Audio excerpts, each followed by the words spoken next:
Chapter 46. Woozy steel was different from other kinds of steel. It could not be quenched with water. That way, this precious steel would be completely destroyed. The Hyderabad ore project was of great importance. Wang Chong would not let anyone else handle it. Time passed slowly, and the discussions outside the cave gradually quieted down. Wang Chong sat alone in the cave. He was extremely calm. It was unthinkable for him to not return at night in the past. However, ever since the incident at the border, the entire Wang clan looked at Wang Chong in a different light. Even Wang Chong's mother was not as strict with him as before. It's about time. Suddenly, Wang Chong felt something. He opened his eyes, and a dazzling light shot out. He could feel that it was almost sunrise.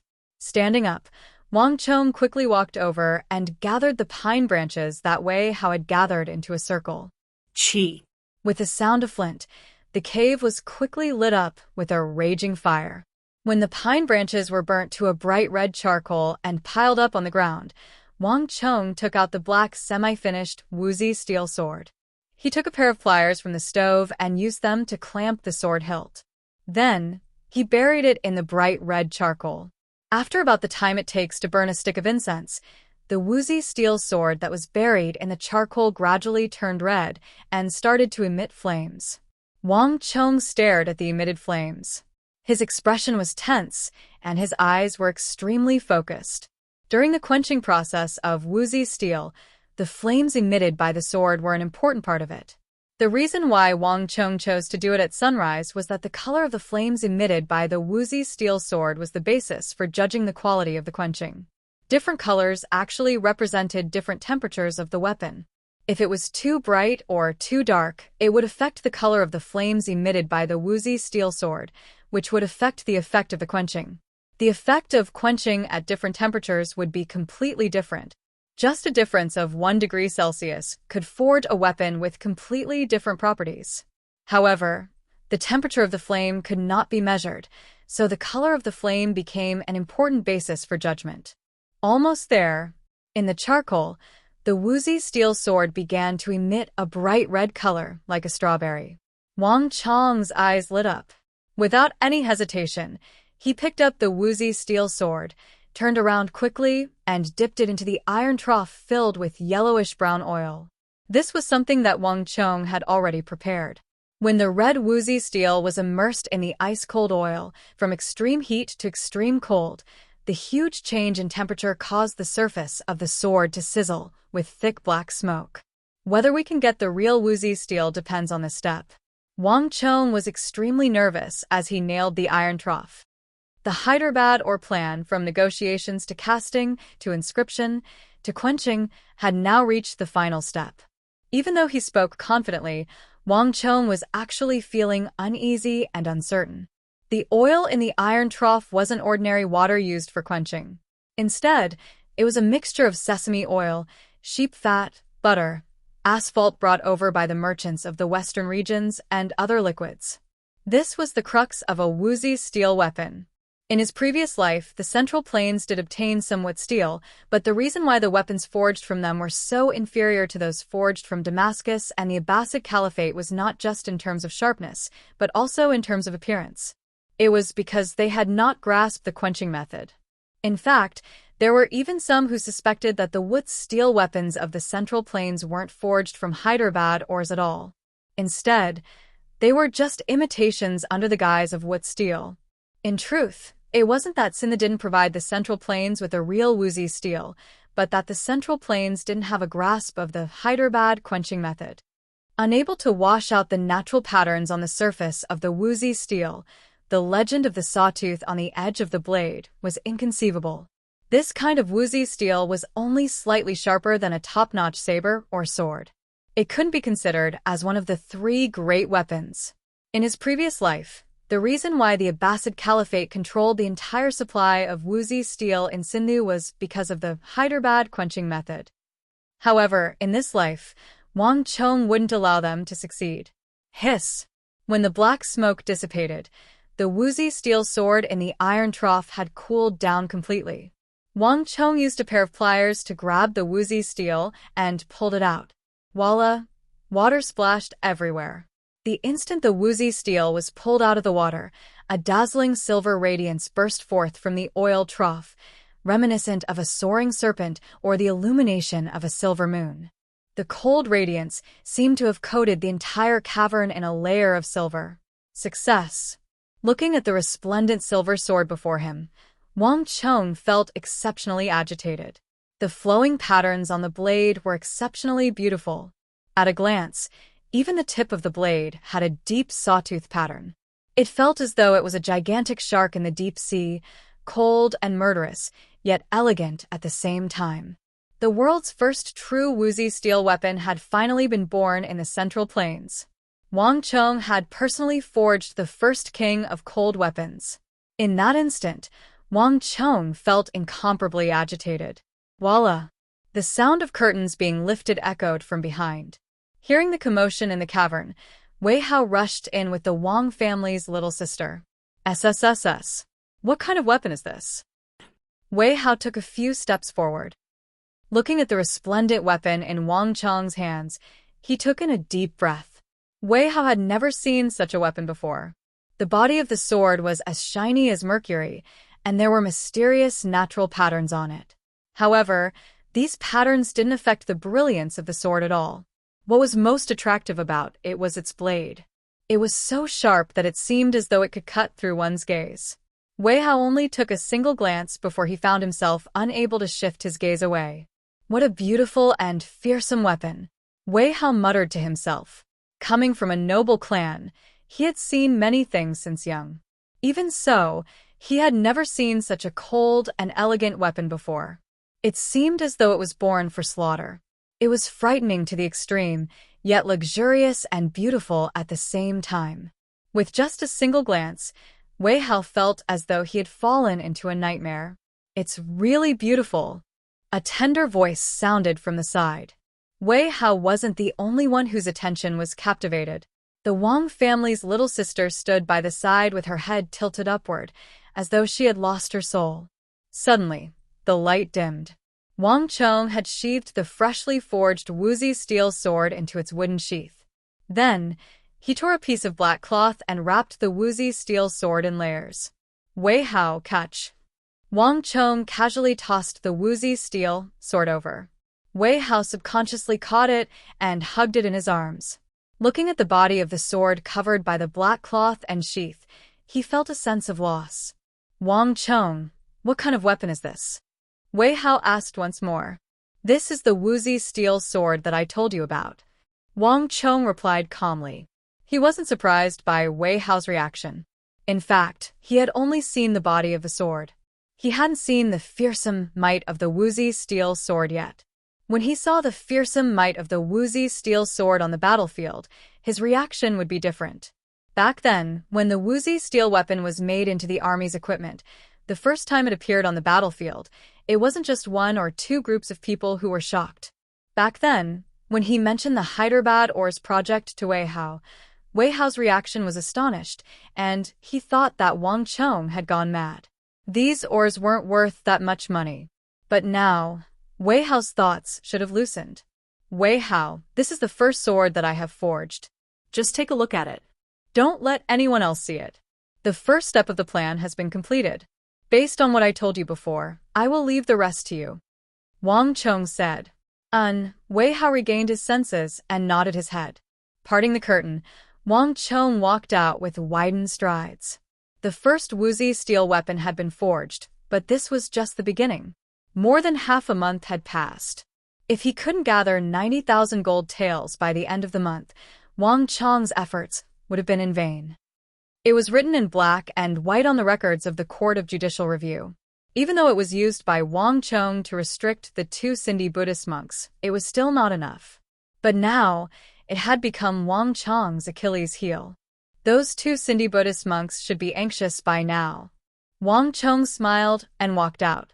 What Wang Chong didn't know was that in the white agate jewelry shop, the 2 Sindhi Buddhist monks were far more anxious than he had imagined. Amitabha. In the room, Ablanadin clasped his palms together and chanted the name of Buddha. He appeared calm on the surface, but in reality, his eyebrows were twitching and he was on edge. Arloja, Do you think that the young master of the Central Plains will go back on his words? Ablonidon persisted for a long time before he finally couldn't help but ask. It has already been so long. Why hasn't there been any movement from his side? 20-some days had passed, and the two of them had waited for so long. Logically speaking, they shouldn't care about the last few days. But for some reason, the two of them felt exceptionally uneasy. Time waited for no man. The famine in Sindhu was only worsening, and many people had already starved to death. Just a few days ago, the two of them had received a letter from the high priest, urging them to return to Sindhu. And this was already the 7th letter they had received this month. Give him another 3 days. If there is still no movement, we can only return to Sindhu and do as the high priest said, and sell all of the Hyderabad ores to the Arabs. Arloja sighed. Ever since the contract was formed, the two of them had been paying close attention to Wang Chong's movements every day. However, Wang Chong's side seemed to have sunk into the ocean, not a single movement coming from him. The two of them had gone to the streets to investigate, but there was no news of Hyderabad ores or weapons. At the start, the two of them had been brimming with confidence in Wang Chong, but now, the two of them were growing more and more uneasy. Although Arloja had said that he would give Wang Chong a few more days, in truth, even he had lost all hope. I didn't think that we would still fail. Arloja sighed, returning to his dejected state. Selling the Hyderabad ores in the Central Plains was far more difficult than they had imagined. In addition, isn't there a great clan from the Central Plains? Why don't we try them? Ablonidon mentioned the Zhang clan. He had a deep impression of the people who had paid a visit that day. No. Arloja shook his head. That noble might be decent, but they can't afford the price we are asking for. The swords of the Central Plains are too cheap. They aren't suitable partners. The kind of long-term customer that the high priest wants us to find doesn't exist in the Central Plains. Ablonidon fell silent. The two of them had clearly come to the same conclusion. Their initial goal in leaving Sindhu was to find a large number of large buyers and gather rations. In addition, they could avoid monopolizing the market. If they were to only sell to the Abbasid Caliphate, their Hyderabad ores wouldn't be able to fetch a high price. It wouldn't do to only sell to a single person. It was precisely because the high priest was unwilling to see such a situation that he sent them and others to various parts of the world. But from the looks of it now, the Abbasid Caliphate was the most suitable partner. Even though they couldn't fetch a high price, they were loyal and reliable. And the Central Plains was simply too far away. Chapter 47. It's been more than 20 days, and there's still no movement from that kid. In the garden of the Zhang clan, Zhang Jian and Zhang Tsong were seated around a millstone-sized stone table, sipping on tea. The two of them squinted their eyes and carefully tasted it. They looked very proud. How could it be that easy? 90,000 gold taels. That's not a small amount of money. Do you really think it's like eating a meal? Zhang Tsong raised his head and held the teacup in his hand. Besides, under the influence of Duke Jiao's incorruptibility, how could the Wang clan have so much money? Our Zhang clan has hundreds of years of heritage. Even though our family assets are far more than 90,000 gold taels, it is impossible to gather such a sum within a month, let alone them. This is easier said than done. They had been keeping an eye on the Supreme Court. The business in Hyderabad had yet to be completed. In their opinion, Wang Chong's business deal was most likely going to fail. What a pity. That kid is too arrogant. If he had considered it more when we visited him, he wouldn't have ended up like this. Now, not only can we not do business, I'm afraid we'll have to pay a hefty penalty. Zhang Jian raised his head slightly, holding a teacup in one hand and stroking his thick beard with the other. He looked satisfied. Back then, when they went to the white agate jewelry shop and learned that all of the ores in Hyderabad had been bought in advance, and it was the Wang clan, the two of them panicked. But now, the two of them were completely relaxed. In the Central Plains, the name of Duke Jiao resounded like thunder. If the Wang clan wanted to buy it, there was nothing they could do. However, the condition of 90,000 gold taels was a roadblock. No matter how influential the Wang clan was, if they couldn't gather 90,000 gold taels, it would all be for naught. In the end, the Hyderabad ores would have to go to the Zhang family. Now, they were only delaying them for a little bit of time. I really can't figure it out. Duke Zhou's lineage is either devoted to the royal court or the military, but I've never heard of them being interested in iron ores. When I heard that the Hyderabad ore was bought by the Wang family, I thought it was a joke. Why would they want the Sindhi ore? Zhang Jian suddenly asked doubtfully. Duke Zhou is a person of virtue and prestige. In my opinion, there's an 80 to 90% chance that he doesn't know about this matter. I'm afraid that it was done by his descendants. If something really happens, our Zhang clan will have to lend a hand. We can't allow Duke Zhou's reputation to be tarnished. Zhang Tsong replied seriously. Yes, this is actually the patriarch's intention. Zhang Jian nodded. Duke Zhou was a minister of the country. He had rendered meritorious service to the country and the world. If it wasn't for him, the world would have fallen apart long ago. This was also the reason why Duke Zhou was so respected. Just as the two of them were talking, a young man from the Zhang clan hurriedly walked in. He walked over to Zhang Jian's side, bowed, and whispered into his ear. What? Someone is selling swords at the Blue Bottle Pavilion? Zhang Jian was surprised. Isn't it normal for people to sell their swords? Zhang Tsong sipped on his tea nonchalantly. The capital was rich and populous, so there was nothing strange about selling swords. 600 taels for one. Gold. It hangs on the eaves of the Blue Bottle Pavilion, and no one is allowed to look at it. What? Zhang Tsong spurted a mouthful of tea and nearly choked on it. It wasn't strange for someone to sell swords. After all, there were plenty of steel swords and steel swords. However, a sword for 600 gold taels was a completely different matter. There were only a handful of powers in the world that could reach such a level, and the Zhang clan was one of them. Which clan crossed the line and came to the capital? Don't they know that this is our territory? What did the Huang clan, Cheng clan, Li clan, and Lu clan say about it? Zhang Tsong asked. He knew that if it was the Huang, Cheng, and Li clan in the capital, there was no need for them to report it. The men they sent have already rushed to the Blue Bottle Pavilion. They aren't aware of this matter either. In fact, they even sent someone to question us. Zhang Jian said. Zhang Tsong furrowed his brows. There were rules in the field of swordsmithing. Every world had its own territory and scope of operations. This wasn't a convention, but something that had formed naturally over the centuries. In the capital, it was basically the territory of the Zhang, Li, Huang, and Lu clan. It wasn't that they wouldn't allow others to sell their swords here. However, if the powers outside the capital were to come here to sell their swords, they should at least inform the Blue Bottle Pavilion beforehand, right? It wasn't that they were domineering, unreasonable, or ostracizing outsiders. Furthermore, this was the rule of the field of swordsmithing.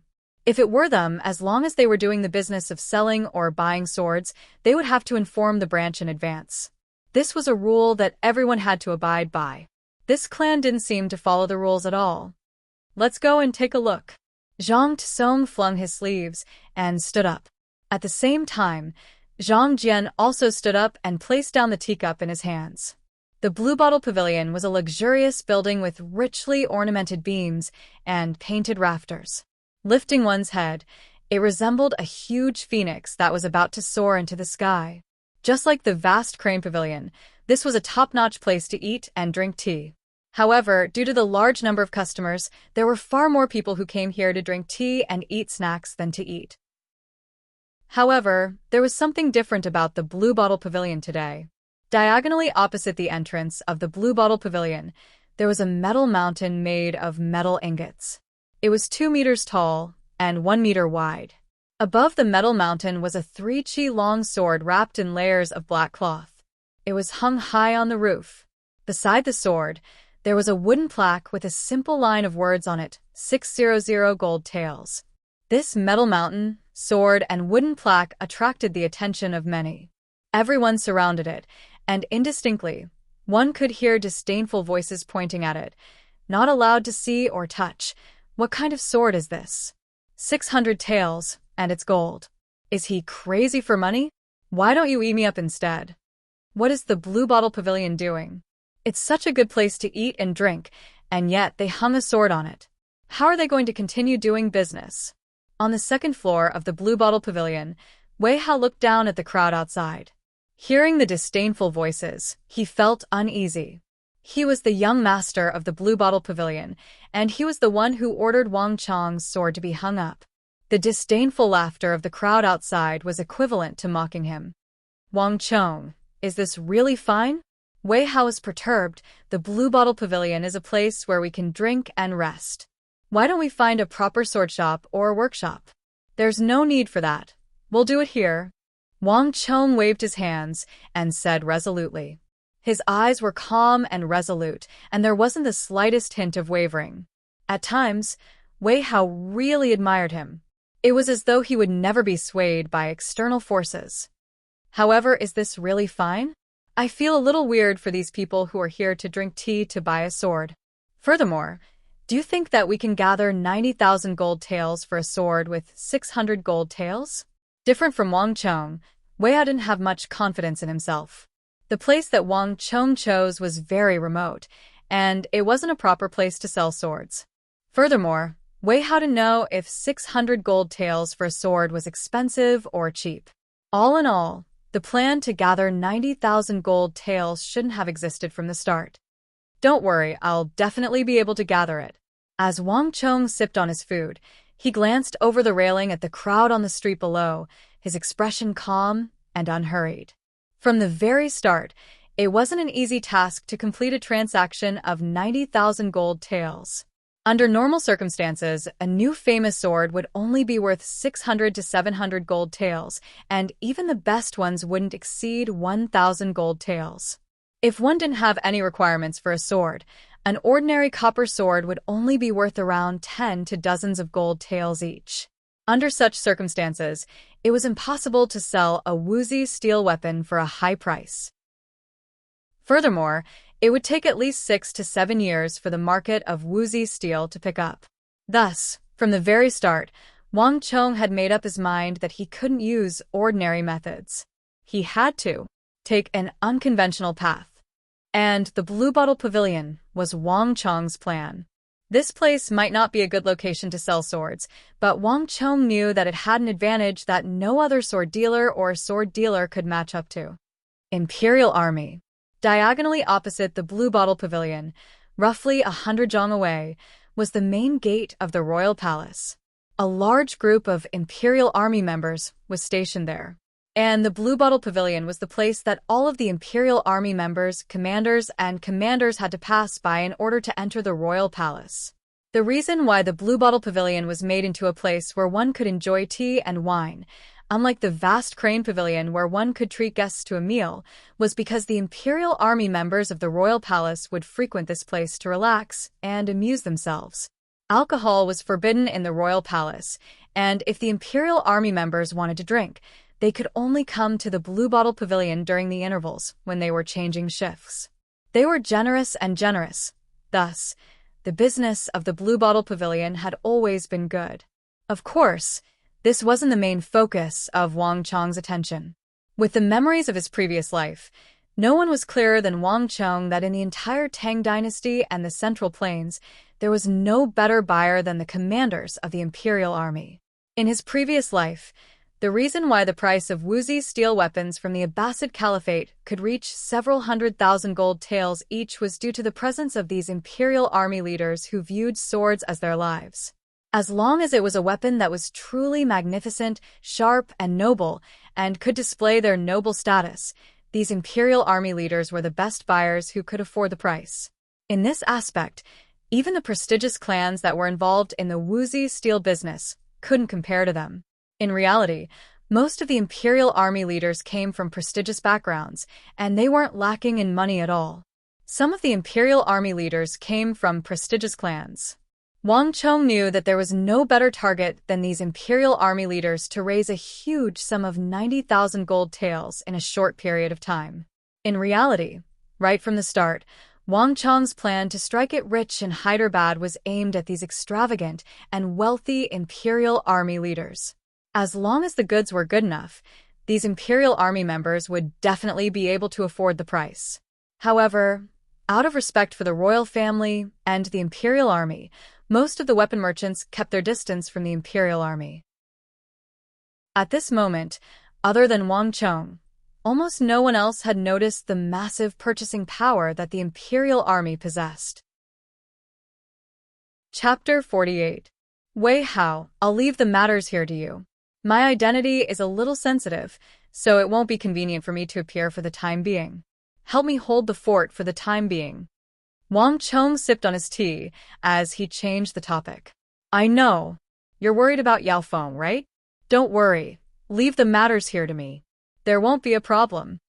Wei Hao patted his chest confidently. Even though he had reservations about Wang Chong's plan to sell his sword, Wei Hao wasn't one to shirk responsibility.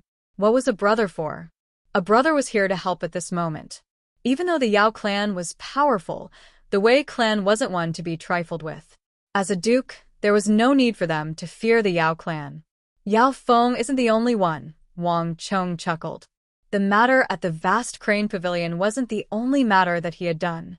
If Yao Guangyu were to know that he was the one who foiled his plans, he would probably skin him alive. The reason why Wang Chong wanted to sell his sword through Wei Hao's Blue Bottle Pavilion was because he didn't want to attract too much attention before his plan succeeded. Otherwise, if the Yao clan were to cause trouble for him and warn those who came to view the sword, it would be more than enough to annoy him. Let's not talk about this anymore. Come, have some tea. Wang Chong filled Wei Hao's cup. As he sipped on his tea, he glanced at the scenery outside the railing. The first day of selling his sword didn't attract too many people. It was impossible for him to accomplish anything with just these few people. However, it was fortunate that Wang Chong didn't expect to sell his sword on the first day, so he wasn't in a hurry. Someone is coming. Suddenly, Wei Hao spoke. Wang Chong's heart jolted. He lifted his head and followed Wei Hao's gaze. A huge commotion could be seen in the distance. A huge group of people was walking toward the Blue Bottle Pavilion from the other end of the street. These people were split into 3 groups, and it was clear that they belonged to 3 different powers. However, they weren't separated from one another, and they were clearly comrades. Not good. It's the capital's Qing clan, Huang clan, and Lu clan. I'm afraid these people are here to cause trouble. Wei Hao was born into a wealthy family, and the people who came and went in his residence were all famous people. Furthermore, the Wei clan also had a smithy, so he immediately recognized the 3 swordsmithing clans the moment they appeared. His eyebrows couldn't help but twitch as he felt extremely uneasy. Judging from the other party's aura, Wei Hao did not think that the other party was here to buy the sword. What are you afraid of? Wang Chong glanced at it and put down the teacup. The capital has its own rules. Even swordsmithing clans wouldn't dare to act recklessly. These people must think that we're foreign aristocratic families or rich families that came to the capital to sell weapons. We've crossed the line. However, we are originally from the capital, so this rule does not apply to us. What are you afraid of? Ah. And this. Wei Hao was surprised. He didn't know much about this kind of thing and didn't know that there was such a Dao in it. Are you sure? Yes. Wang Chong nodded. In his previous life, he had seen and experienced everything. Even though he looked like a 15-year-old on the outside, he knew much more than Wei Hao. Furthermore, during the turmoil in his previous life, he had come into contact with an old swordsmithing elder. As such, he was well aware of the rules here. This isn't good. They must have misunderstood. I need to quickly explain to them. Wei Hao panicked. There's no need for that. I still have use for them. Wang Chong held onto the lid of the tea goo and said calmly. Ah. Wei Hao was stunned. He stared at Wang Chong, and his mind was unable to process the situation. While Wei Hao was in a daze, the people from the Qing, Huang, and Lu clans arrived at the Blue Bottle Pavilion. They raised their heads and looked at the swords wrapped in black cloth hanging on the door. Humph! Where are the sword sellers? Isn't anyone coming? A burly, fat man who looked very arrogant squinted his eyes and crossed his arms. He glanced at the door of the building for a while and stared at the door for a while. His words were sharp, as if he was saying, I'm here to cause trouble. Sir, are you here to buy a sword? A black-robed young attendant had already rushed out of the Blue Bottle Pavilion. This is your sword? The plump man glanced at him and asked. While he was speaking, everyone from the Cheng, Huang, and Lu clan was looking at him. The man's name was Huang Jiao, and he was from the capital's Huang clan. Of the prestigious clans in the capital, there were blacksmiths and sword sellers, and naturally, there were those who were in charge of causing trouble. Huang Jiao was the most famous of them all. The capital was wealthy, and it was under the feet of the emperor. There were often people who didn't abide by the rules who had come to the capital to sell their swords. This wasn't the first or second time. In order to ensure that others understood the rules, as well as to protect their own interests. Thus, there were people like Huang Jiao in the Huang, Cheng, and Lu clans. No, this is my master sword. Oh, I heard that your clan sells swords for 600 gold taels each. Huang Jiao crossed his arms and spoke with a face full of ridicule. To sell swords before the Huang, Cheng, and Lu clans was simply displaying one's slight skill before an expert. Yes. The attendant lowered his head and continued to smile along. Take down your swords and let me take a look, Huang Jiao said impolitely. His expression was still full of ridicule. If I'm satisfied with it, I might just buy it. The surrounding Huang, Cheng, and Lu clans also looked on with ridicule. This was a common tactic used by the prestigious clans in the capital to deal with foreign powers. Using the excuse of buying a weapon to take a look at the other party's sword, they would then smash the other party's sword down forcefully, creating a gap or even splitting it into two. By then, with so many people watching, it would be an embarrassing sight to behold. This was what it meant to cause trouble.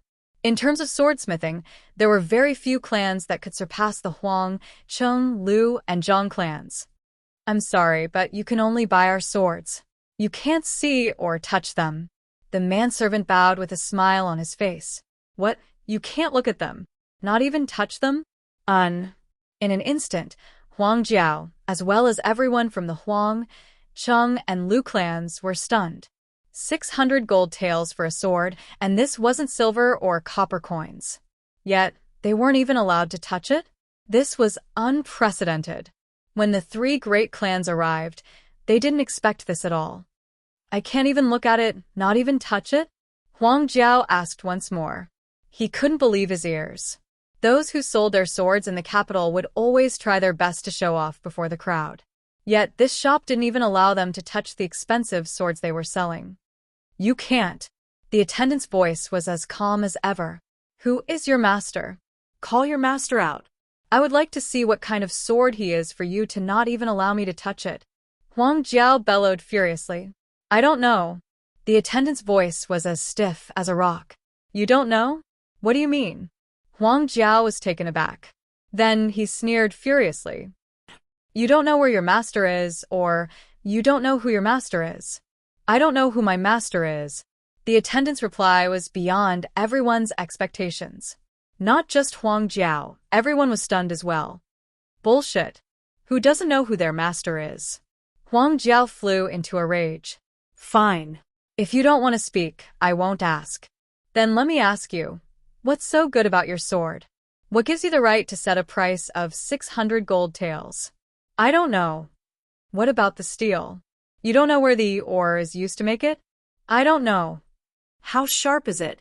How much can it cut through? I don't know. The attendant's reply was as usual. His voice didn't change in the slightest, as if he would only ever say the same 3 words. I don't know. This was Wang Chong's intention. Other than the words 600 gold taels and I can't look at or touch it, there was no need for him to reply. I don't know. Other than that, what else do you know? Huang Jiao was about to go insane from anger. He roared furiously, if you don't have any skills, don't try to sell porcelain. Which sword seller doesn't allow others to look at it? If you can't look at or touch it, do you really think that you are the daughter of a duke? Playing to the gallery. Who? Hearing Huang Jiao's words, the other swordsmithing clans were taken aback for a moment before bursting into laughter. Even the crowd outside also burst into laughter. What did I say? This is a bunch of clowns trying to play to the gallery. I wasn't wrong, right? Huang Jiao pointed at the attendant and laughed heartily. His eyes were filled with disdain. Before coming here, I was still worried that some formidable fellow might have come to the capital to wreak havoc. But from the looks of it now, it seems like we were worrying for nothing. Even though Huang Jiao's words are harsh, he isn't wrong in this matter. This clan is indeed playing to the gallery. A member of the Cheng clan shook his head. The hostility in his eyes was no longer as intense as before, replaced by disdain. It was impossible for the other swordsmithing clans to use such a method to play tricks. As long as the capital's Cheng clan used their name, it would be their reputation. There was no need for them to play tricks. Clearly, this clan didn't have any true capability. Even though the other clans didn't say anything, their gazes were the same. Those who were truly capable weren't afraid of others looking at their swords. Not only that, they even hoped for others to see and touch the prowess of their swords. There wasn't anyone like this clan in the capital. In the crowd's view, it was just as Huang Jiao had said, this clan was playing to the gallery. It would be a wonder if such swords could be sold. The Blue Bottle Pavilion is a place for drinking, but he actually came here to sell his swords. Furthermore, the price is so high. It seems like he's an outsider. We have overestimated him. The Lu clan members also had disdainful looks on their faces. The Blue Bottle Pavilion was richly decorated, and it was definitely one of the top-notch inns in the capital. Those who came here were either wealthy or influential, and most of them came from powerful backgrounds. For the other party to sell a sword for 600 gold taels at such a place, the other clans thought that some formidable foe had come to wreak havoc. But from the looks of it now, they were thinking too much. Once they realized the truth, their strategy changed. Disperse, disperse. This clan doesn't know anything, they are just playing to the gallery. Everyone, disperse. I wonder where this bastard came from to break the rules. What a waste of our time. What are the people from the Blue Bottle Pavilion thinking? The Huang, Cheng, and Lu clan members felt disinterested and they scattered in all directions. As they walked, they impatiently chased away the passers-by who were watching the commotion in front of the Blue Bottle Pavilion. Those bastards. Wei Hao, who was upstairs, heard their words clearly. He slammed the table angrily and stood up. It's just selling a sword in the capital. What has it got to do with them? Their mouths are filthy. Do they really think that the Huang, Cheng, and Lu clan are the most powerful clans in the capital? I don't believe that I can't deal with them. Wei Hao had grown up together with Wang Chong, and the only person he treasured the most was this good friend of his. To be scolded in front of him, Wei Hao felt extremely uncomfortable, and he was seething with rage. The capital's Cheng clan, Huang clan, and Lu clan might be famous, but it was useless against Wei Hao. How could a Gongzi from the Duke of Wei residence think highly of a swordsmithing clan? Wait a moment. A hand reached out to stop Wei Hao. Wang Chong's expression was calm, and he wasn't as agitated as Wei Hao. It's just a small matter. Why get angry? Let them be, they are going to disperse soon anyway. As Wang Chong spoke, he slowly chewed on the tea leaves. This was a habit he had before he transcended. After drinking his tea, he would chew on the tea leaves. Chapter 49. But they are already chasing away the passers-by. Can you tolerate that? Wei Hao widened his eyes. He couldn't tolerate it any longer. It was one thing to scold others, but what was with chasing away the passers-by?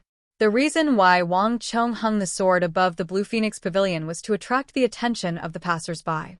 If the passers-by were to be chased away, who would come to buy the sword? Wouldn't Wang Chong's plan be foiled? You said it yourself. They are passers-by, and they are only here to take a look. Do you think that they will come to buy the sword? Wang Chong asked. Wei Hao was at a loss for words. Don't worry, it's nothing much. I have a plan in mind. Wang Chong patted Wei Hao's shoulders and smiled. He didn't think much of the actions of the great swordsmithing clans. If the Wuzi steel sword were to be sold at the price he expected, it was impossible for the great swordsmithing clans to not react. Wang Chong had already expected this. Shifting his body, Wang Chong changed to a more comfortable posture. This way, he could see more clearly. Suddenly, Wang Chong's eyes twitched. What's wrong? Wei Hao asked. I just saw two familiar faces. Wang Chong smiled as he stared into the distance. Through the crowd on the street, Wang Chong saw Zhang Tsong and Zhang Jian from the Zhang clan. Since the matter at the Blue Phoenix Pavilion had alarmed the Cheng clan, Huang clan, and Lu clan, it was impossible for the Zhang clan to be unaware. Just that, Wang Chong didn't expect to see two familiar faces, Zhang Tsong and Zhang Jian. Familiar faces? Do you want to meet them then? Wei Hao asked. There's no need for that. We'll meet when the time comes. Now wasn't the time for him to meet Zhang Tsong and Zhang Jian. Before they noticed him, Wang Chong pushed his teacup away and pulled Wei Hao away. What's going on? Why is he here? Unbeknownst to Wang Chong, when he was about to leave, Zhang Tsong and Zhang Jian had noticed him as well. Standing in the crowd, the two of them were equally astonished. Although Wang Chong walked very quickly, the two of them had a very deep impression of the youngest son of the Wang family. In particular, the words he said in front of them that day had left a very deep impression on them. Therefore, even though it was just a quick glance, the two of them quickly recognized Wang Chong among the many diners upstairs. When they first received the news, they only heard that someone was selling swords in the Blue Bottle Pavilion. They didn't expect to see Wang Chong here. This was something that the two of them had never heard of before. Don't tell me he's selling swords here? Zhang Jian subconsciously blurted out. Impossible. Zhang Tsong blurted out without any hesitation. The moment he said it, he felt that it was a little inappropriate. He tried to cover it up, but the more he tried to cover it up, the more obvious he was. I mean, maybe it's just a coincidence. He's just here to drink tea. Yes. Zhang Jian replied. Surprisingly, he didn't say anything else. Both of them took large strides towards the Cheng, Huang, and Lu families to greet them. Zhang Tsong, Zhang Jian, you're here. Upon seeing the two of them, the people from the three clans who were acquainted with them immediately walked forward to welcome them. It's just a fellow who came from nowhere trying to please the crowd. Tell your clan had not to pay him any heed. You can return now. I see. After asking the three clans about the details of the matter, the two of them heaved a long sigh of relief. We'll report this matter to our clan head. Even though they said so, for some reason, the two of them were in a daze. Almost simultaneously, they thought of Wang Chong, who had appeared on the second floor of the Blue Bottle Pavilion. Wang Chong's appearance made the two of them feel uneasy. I hope that it isn't what I think it is. With such thoughts in mind, the two of them quickly turned around and left.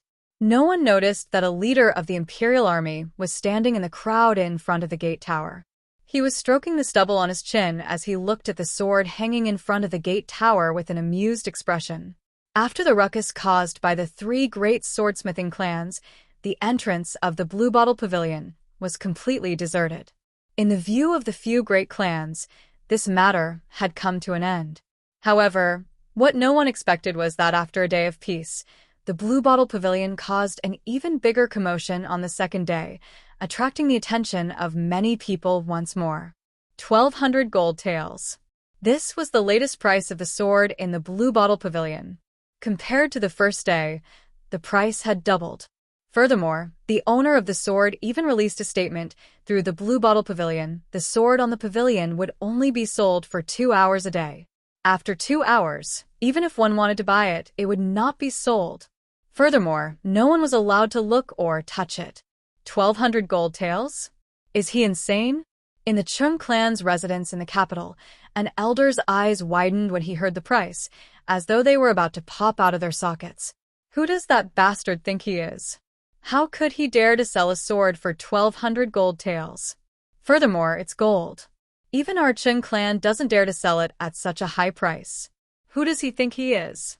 Does he think that the people in the capital are fools? What is the Blue Bottle Pavilion thinking to allow him to cause such a ruckus? He was present at the Blue Bottle Pavilion yesterday. Even if he wanted to please the crowd, there should be a limit to it. What he couldn't understand the most was the Blue Bottle Pavilion. In the capital, the Blue Bottle Pavilion was quite influential. To allow someone to cause such a ruckus, how is he going to continue doing business in the future? How is it? Is there any news on the matter I asked you to look into? The elder of the Chung clan, Chung Yuqing, put down the letter in his hands. Pausing for a moment, he turned to the disciple who delivered the letter and asked, "Reporting to Elder, I've looked into it.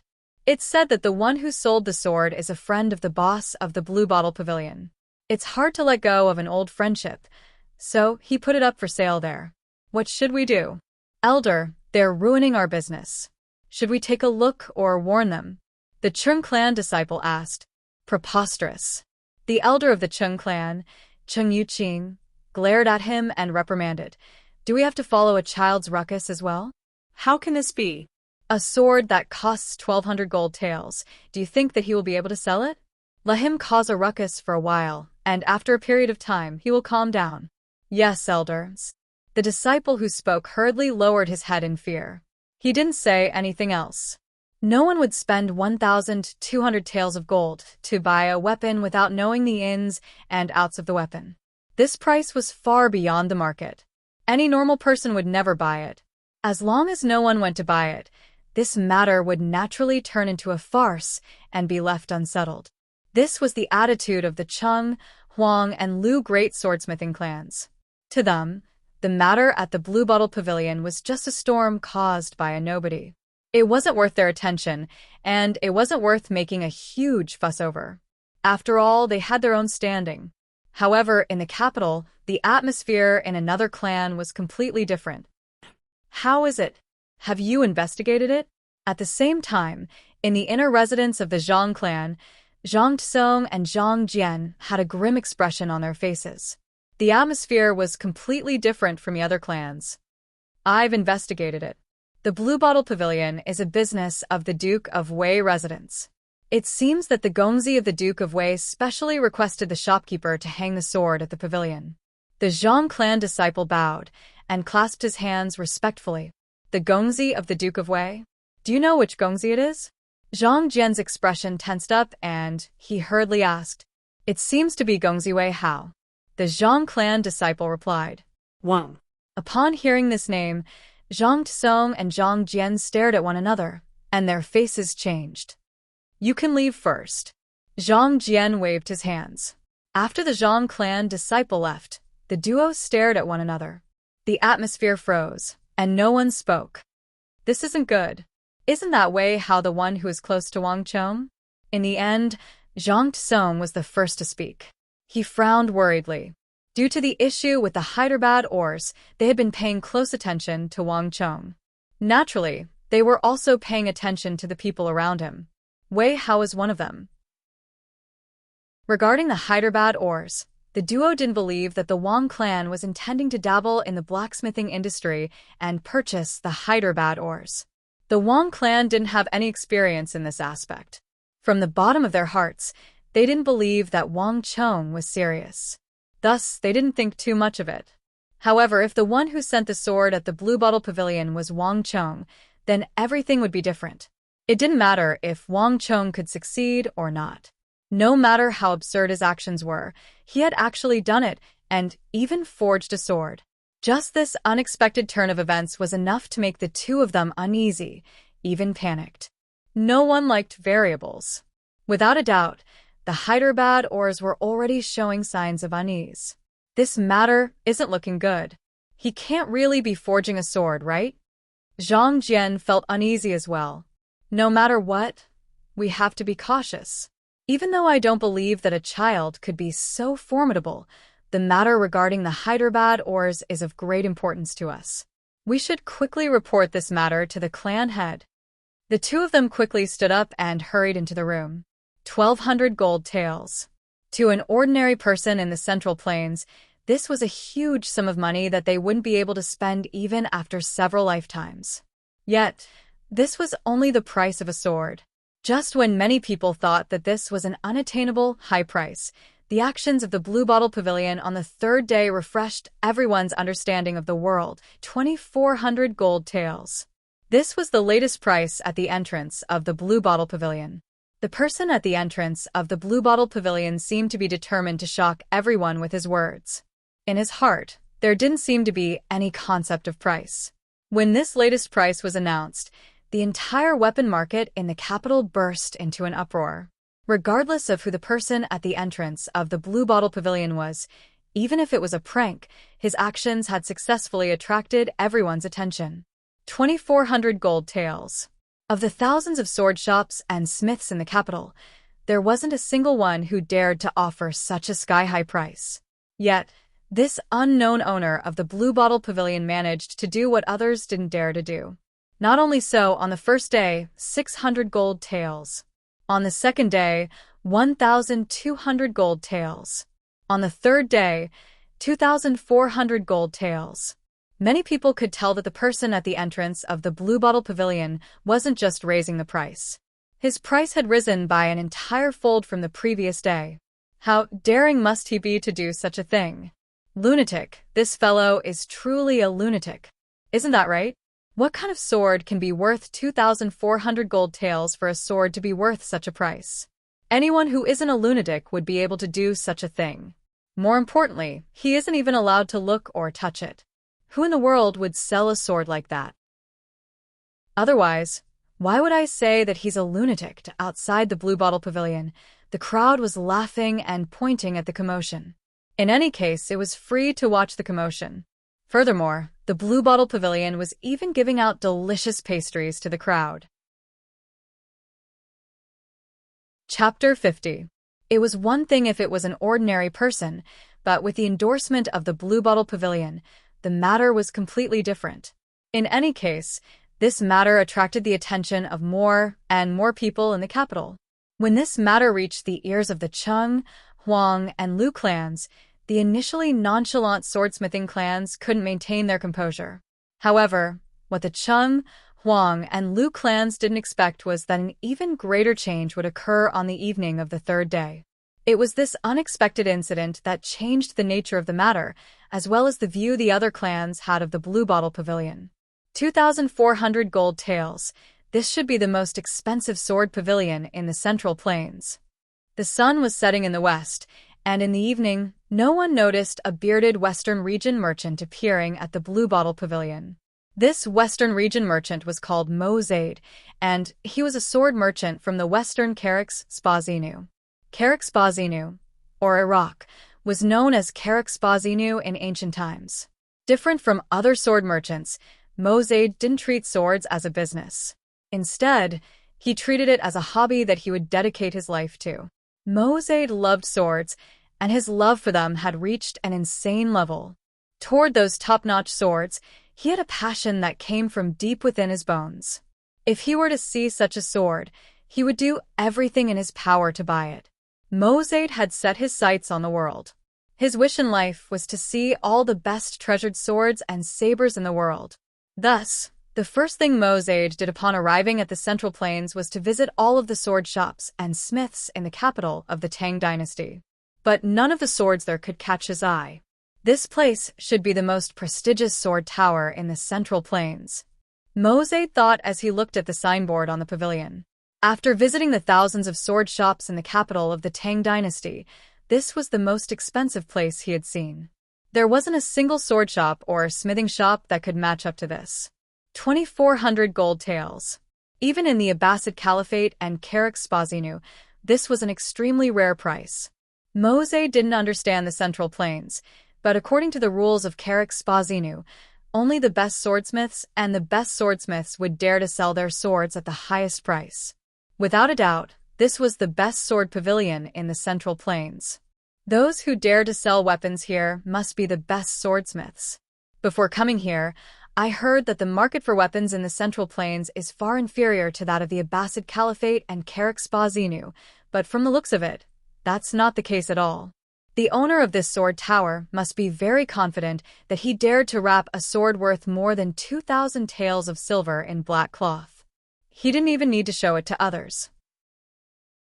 Mo Zaid had learned a little of the language of the Central Plains, so he could vaguely recognize some of the words on the door. He couldn't help but feel impressed.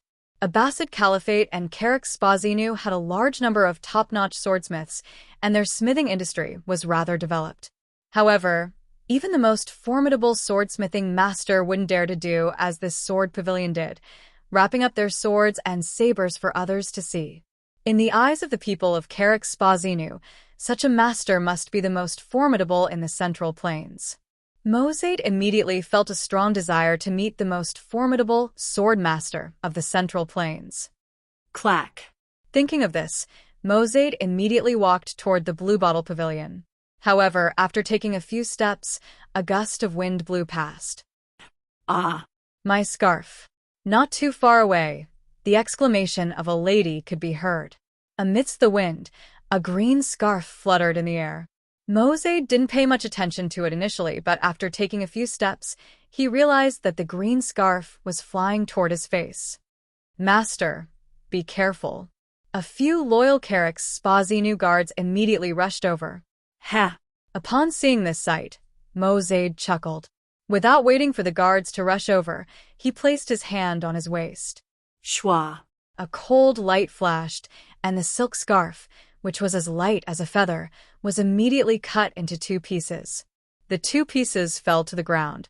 The Carrick's Spazinu guards stopped in their tracks. From afar, the lady's scream came to an abrupt halt.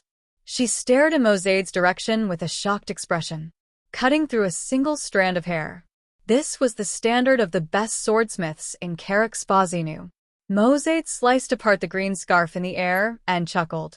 Then, he sheathed his saber at his waist with an arrogant expression. This was his best sword, and it was also his favorite sword and saber. Bring 2 gold ingots over to compensate that lady. Leaving behind these words, Mosaid walked into the Bluebottle Pavilion with widened strides. Behind him, 2 Carrick's Spazinu guards grabbed 2 gold ingots and hurried over to the stunned lady. Putting aside the matter at the Bluebottle Pavilion, in the Wang family residence, after handing over the matter of the Wuzi steel sword to Wei Hao, Wang Chong began to focus on his martial arts. With a panther bone, I can cultivate some of the cultivation techniques from my previous life. Early in the morning, in the Wang family's back garden, Wang Chong was playing with a string of pearls as thoughts flashed through his mind. Possessing the memories of his previous life, Wang Chong had too many cultivation techniques from his previous life in his mind. However, most of these destructive cultivation techniques were limited by Wang Chong's root bone, making it impossible for him to cultivate them. However, things were different now. Even though Wang Chong's root bone wasn't very strong, he was still able to cultivate it. However, after obtaining the panther bone, he could start practicing some of the basic and low-level cultivation techniques from his previous life. I'll cultivate the Herculean punch. After contemplating for a long moment, Wang Chong finally made up his mind. In his previous life, when the steel horsemen from the foreign lands appeared out of nowhere, their powerful defense rendered the soldiers of all the countries at the bottom of the hierarchy helpless. That was until the invention of the Herculean punch. This fist technique stacked the strength of one's entire body together like a tidal wave. With a single punch, a low-level soldier would be able to exert strength several times that of their own. Thus, the current situation was changed. Honestly speaking, this kind of fist technique was not a very brilliant technique. But in the origin energy realm, it was definitely the strongest cultivation technique. Given Wang Chong's current situation, this fist technique from the military was the most suitable for him. Gongzi, someone is looking for you outside. Just when Wang Chong was about to start cultivating, Shenlong's voice suddenly sounded by his ear. It's the 2 Buddhist men. Oh. Wang Chong pondered for a moment before smiling. He already understood what was going on. After such a long time, they should be making some movements by now. Let them in. Yes. Shenlong turned around and left quickly. In just a moment, 2 figures walked in with fluttering sleeves. Gongzi. Ablonidin and Arloja bowed, speaking in Sanskrit. Masters, you're getting impatient already?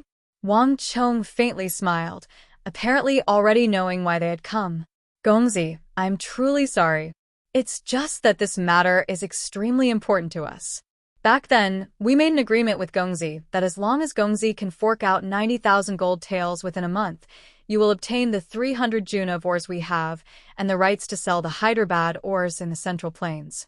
It's been so long now, and it's not far from the 1-month deadline. I wonder how Gongzi is doing? The 2 of them clasped their palms together and asked apologetically. Haha, masters, are you suspecting that I can't fork out 90,000 gold taels? Wang Chong heartily laughed as he made clear the purpose of their visit. Gongzi, please don't blame us. This matter is of great importance. Having their intentions exposed by Wang Chong, the two of them felt awkward and ashamed. But after hesitating for a while, he decided to tell the truth. Young master, I won't hide it from you. Our Sindhu is currently suffering from a severe famine, and with every passing day, more people die. During this period of time, Hyderabad had written several letters urging them. We have no choice but to be anxious. The two of them looked anxious as they spoke. This was not an act. The situation in Sindhu was already very serious. If the situation was serious, the two of them would definitely not rush Wang Chong. You don't have to worry. As for the matter of 90,000 taels of gold, I will be able to gather the money within this period of time. As for Sindhu, if you are worried, I can first contact the Turkic merchants and have them gather a batch of cattle and sheep to send to your Sindhu. Although Wang Chong didn't have much gold left, cattle and sheep weren't as expensive as swords. 100 taels of gold could still buy a lot of cattle and sheep. Really? The two of them were surprised and delighted. Looking at Wang Chong, they felt extremely moved. The western border of the Turkic Khaganate was much closer to Sindhu than the Central Plains. If Wang Chong could contact the Turkic merchants and have them send some cattle and sheep over, it would be great for Sindhu. Given Sindhu's situation, this was a timely help, even though Wang Chong didn't have such an obligation at the moment. Of course, Wang Chong smiled and nodded. No one knew better than him that Sindhu was in need of help at this moment. There was nothing more worthwhile than using a little bit of help to exchange for their gratitude. A drop of water should be repaid with a spring of water. This saying was applicable to all corners of the world. In the future negotiations for the Hyderabad ores, these things would be of great help. As for the matter of the 90,000 taels of gold, if you don't believe me, follow me. The matter of the cattle and sheep was a matter for the future. It would take at least 10 days before they reached Sindhu. However, the matter of 90,000 taels of gold was urgent. Words alone were no proof. Since the two monks already had doubts in their hearts, they would not be at ease without concrete evidence. All of this was within Wang Chong's expectations. Wang Chong didn't stand on ceremony. He called for a carriage and brought the two of them straight to Blue Bottle Pavilion. C. 2,400 taels. Gold. Wang Chong added with a smile. Standing among the crowd, the two Sindhi monks glanced at one another and saw the deep shock in the other's eyes. Wang Chong chuckled inwardly. They had arrived early today, but the price they saw was still the same as yesterday. If they were to wait until noon and see that 2,400 taels had become 4,800 taels, they would be even more shocked. 2,400 taels. Have the swords of the Central Plains become so expensive? The two of them didn't recognize the words of the Central Plains, but they were still able to recognize 2,400. This price left them deeply astonished. The two of them didn't expect the weapon market of the Central Plains to have flourished to such an extent. Is this the weapon you forged? Wang Chong nodded his head and didn't deny it. Now, are you still worried that I won't be able to take out 90,000 gold taels? It's fine, it's fine. The two of them hurriedly waved their hands, but their hearts were filled with excitement. If a weapon could be sold for more than 2,000 gold taels, then 90,000 gold taels wouldn't be a problem for this noble Gongzi. If they could really raise 90,000 gold taels within a month, it would be great news for Sindhu. Recalling how they doubted whether Wang Chong would be able to take out 90,000 gold taels, the two of them felt ashamed. When Wang Chong saw the ashamed expressions on their faces, he inwardly chuckled. Selling a weapon for 2,400 gold taels and selling it for 2,400 gold taels were two completely different concepts. Even though the two Sindhi Buddhist monks were tasked with promoting the Hyderabad ores, it was clear that they weren't too familiar with the market for such weapons. It's fortunate that they don't speak the same language and can only speak Sanskrit. Otherwise, it would be hard to fool them. Wang Chong was also rejoicing inwardly. Masters, let's go up and have some tea. Chapter 51. Wang Chong. Wang Chong. You're finally here. If you were any later, I might not be able to hold on any longer. The moment Wang Chong entered the Blue Bottle Pavilion, Wei Hao rushed out anxiously. His forehead was filled with sweat. What's wrong? Wang Chong frowned as he stared at Wei Hao in astonishment. Wei Hao had a carefree personality, and as such, he rarely paid attention to anything. This was the first time Wang Chong saw him so anxious. Something has happened. Something huge has happened. Someone is here to cause trouble. Wei Hao stuttered. He was so anxious that his tongue was tied. Don't panic, speak slowly. Even if the sky falls, I'll hold it up. What do you mean by causing trouble? Wang Chong said as he gestured for Wei Hao to calm down. Perhaps it was Wang Chong's aura that worked. Wei Hao gradually calmed down. Only then did he speak of the matter. Yesterday evening, just as Wei Hao was preparing to return, a merchant from Mosade Carrick's Spazinu suddenly appeared. This fellow spoke in a half-baked Chinese, and the moment he walked up, he started talking about the swords and sabers of the Central Plains. He said that he couldn't think of anything, and that it was better than the West. Wei Hao thought that he had met a sucker, and he was delighted. Unexpectedly, this fellow suddenly took out a saber and saber, intending to compete with Wang Chong. Only then did Wei Hao realize that this bastard was here to cause trouble. Wei Hao was infuriated, so he wanted the other party to leave. He didn't expect this fellow to start acting at this moment, saying that his language wasn't good and that he couldn't understand him. In any case, he stubbornly refused to stay in the Blue Bottle Pavilion, intending to compete with the saber and saber that Wang Chong hung on the pavilion. Wei Hao had been arguing with him for a very long time, and it had attracted the attention of many people. In fact, it was starting to affect the business of the Blue Bottle Pavilion. Wei Hao wanted to chase him away, but this fellow was in the saber and sword business. As long as he didn't break the rules, Wei Hao couldn't chase him away. Wang Chong, if you don't come, I won't be able to hold on. That fellow had been clamoring to hang his weapon on the Blue Bottle Pavilion to display it to everyone. If you can hang on it, why can't he? Furthermore, it was rumored that it was rising to the Central Plains and Carrick's Spazinu. I really can't do anything to him. Wei Hao spat out all the words he had been holding back in one breath. This time, when Wang Chong sold the sword, he had thought that it would be a simple transaction. You buy, I sell.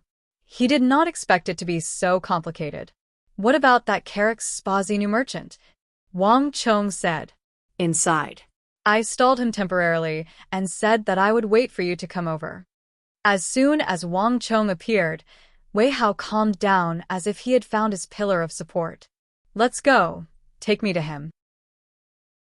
Wang Chong left the two Benga poison monks behind and got someone to arrange a private room. Then, he quickly left with Wei Hao.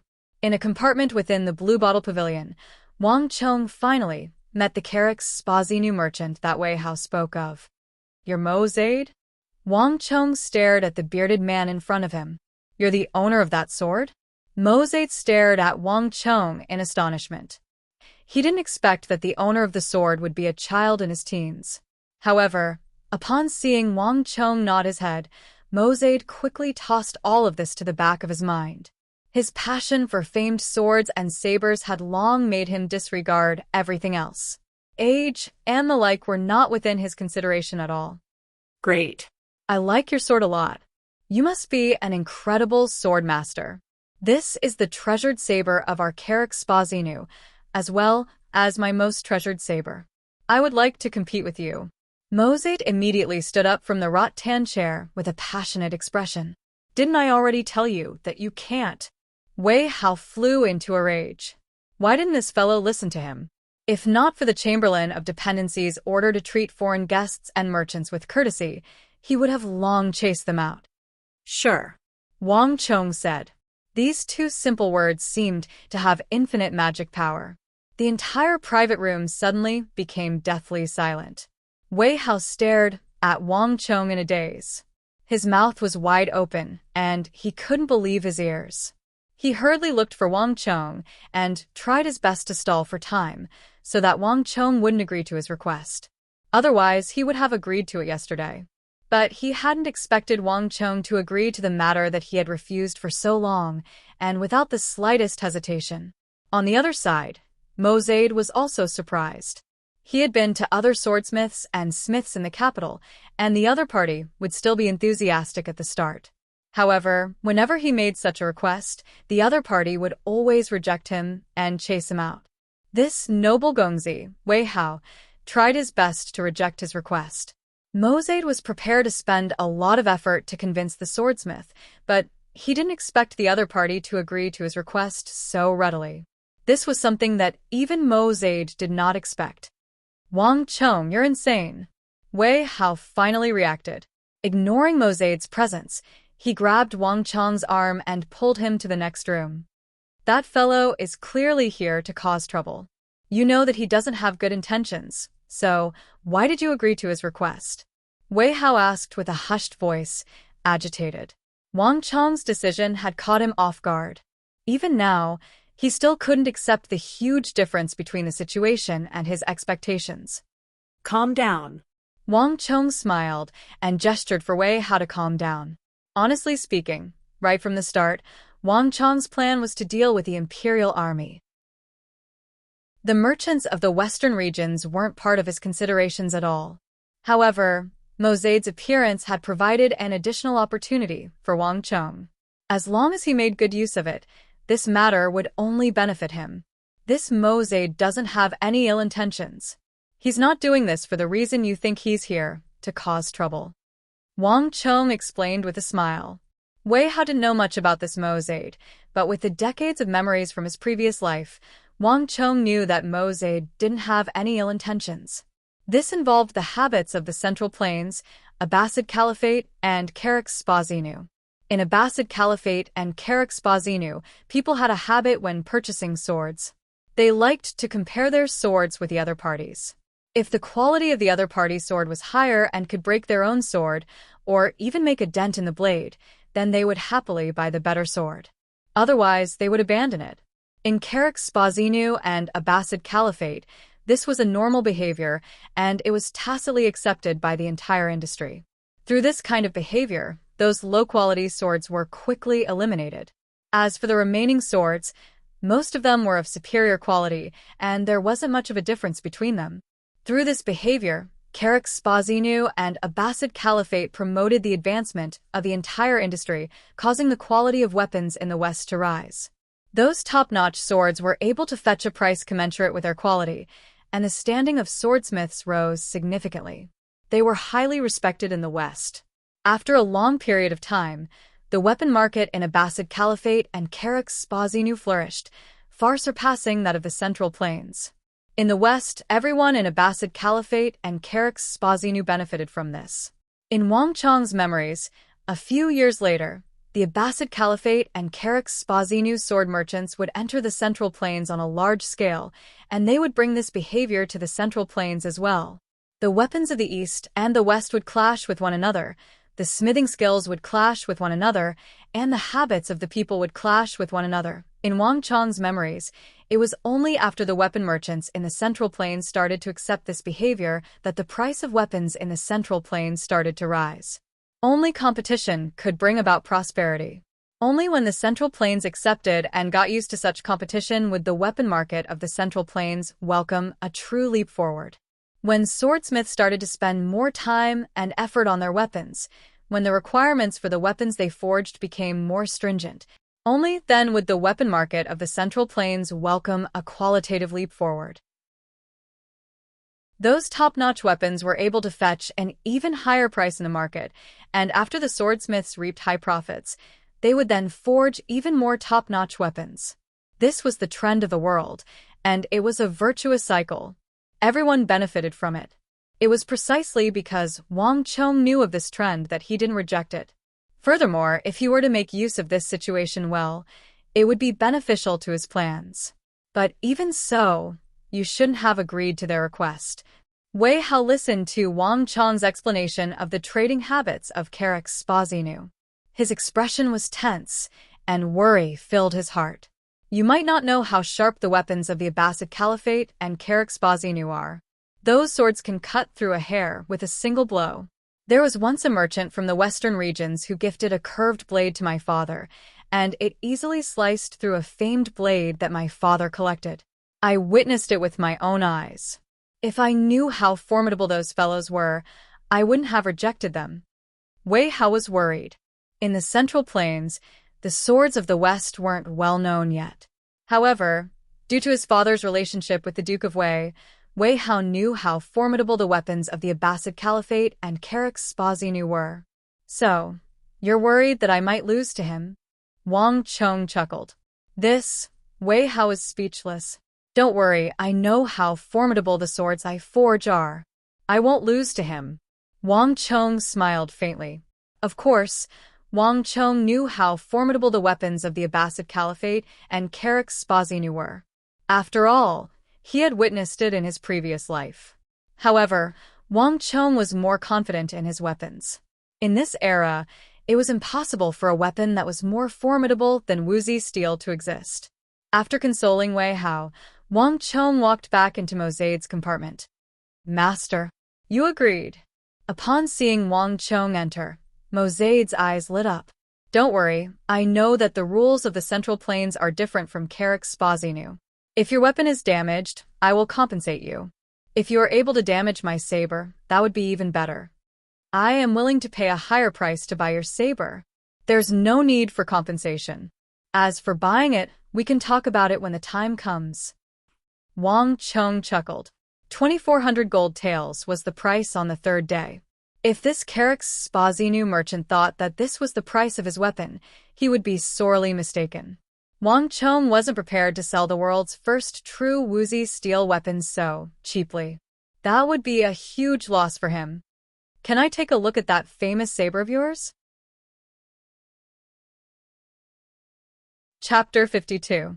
Of course, Mosaid said nonchalantly. He unsheathed the treasured saber from his waist. His right hand gripped the saber hilt, and he drew it out with a swoosh. Clang. The moment the treasured saber was unsheathed, a cold light shot out and circled the entire room. Even the temperature dropped. The entire room fell silent, and Wei Hao's expression changed. This treasured saber was even more powerful than the one he had seen at his father's, the Duke of Wei. This Mosaid of Karak's Spazinu wasn't lying. The sword in his hand was indeed a famous one.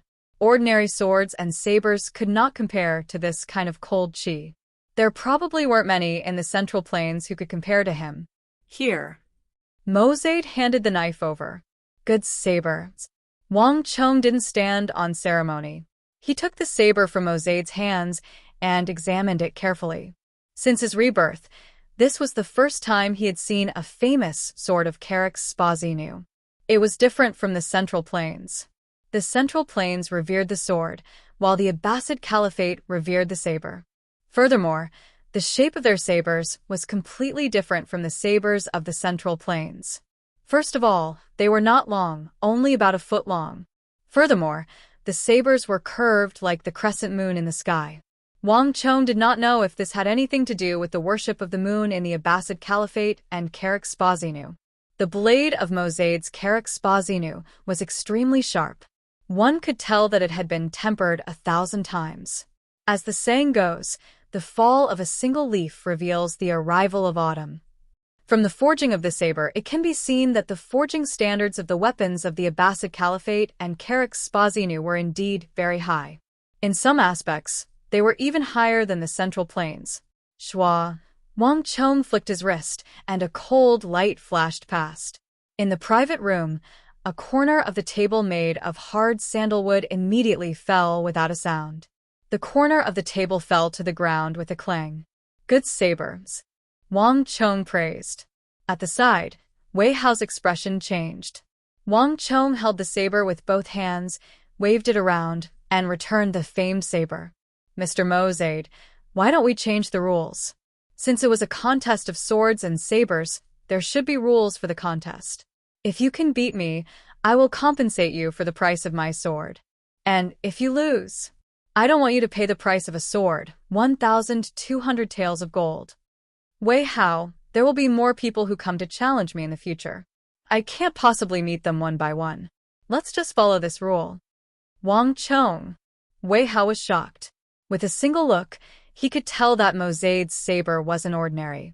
Just when he wanted to remind Wang Chong not to agree to it, he didn't expect Wang Chong to raise such strict conditions. Ha ha ha, good. Mo Zaid rejoiced. No matter what conditions Wang Chong raised, as long as he agreed, 1,200 gold taels was nothing. The majority of Carrick's Spazinu merchants were extremely wealthy and had been doing business for generations. As long as they could achieve their goals, they didn't care about this small amount of money. Furthermore, Wang Chong's conditions were clearly advantageous to him. If he lost, he wouldn't have to compensate, but if he won, it had been a long time since Mo Zaid had met someone who could defeat him. Mo Zaid couldn't wait for Wang Chong to win. This way, he would be able to buy an even better sword. However, there's one more thing. I'm unable to have a sword duel with you now. If you wish to compete with me, you will have to wait until the 7th day. Wang Chong said. No problem, it's a small matter. Mo Zaid laughed heartily, not minding Wang Chong's words. As long as Wang Chong agreed to it, waiting for 7 days was nothing. Right, there's something I'm curious about. When I entered, I saw a massive metal mountain at your entrance. I wonder what it's used for? There has never been such a situation in our Carrick Spazinu. You will know in 7 days' time. Wang Chong chuckled. After saying those words, he turned around and left. Right, if you don't mind, before our duel, I would like to hang my Carrick Spazinu saber up here as well. Is it possible? After taking a few steps, Mo Zaid's voice sounded behind him. There was a hint of craftiness in his voice. Business is business. The reason why he came to the Central Plains wasn't just for a sword duel. Wang Chong chuckled.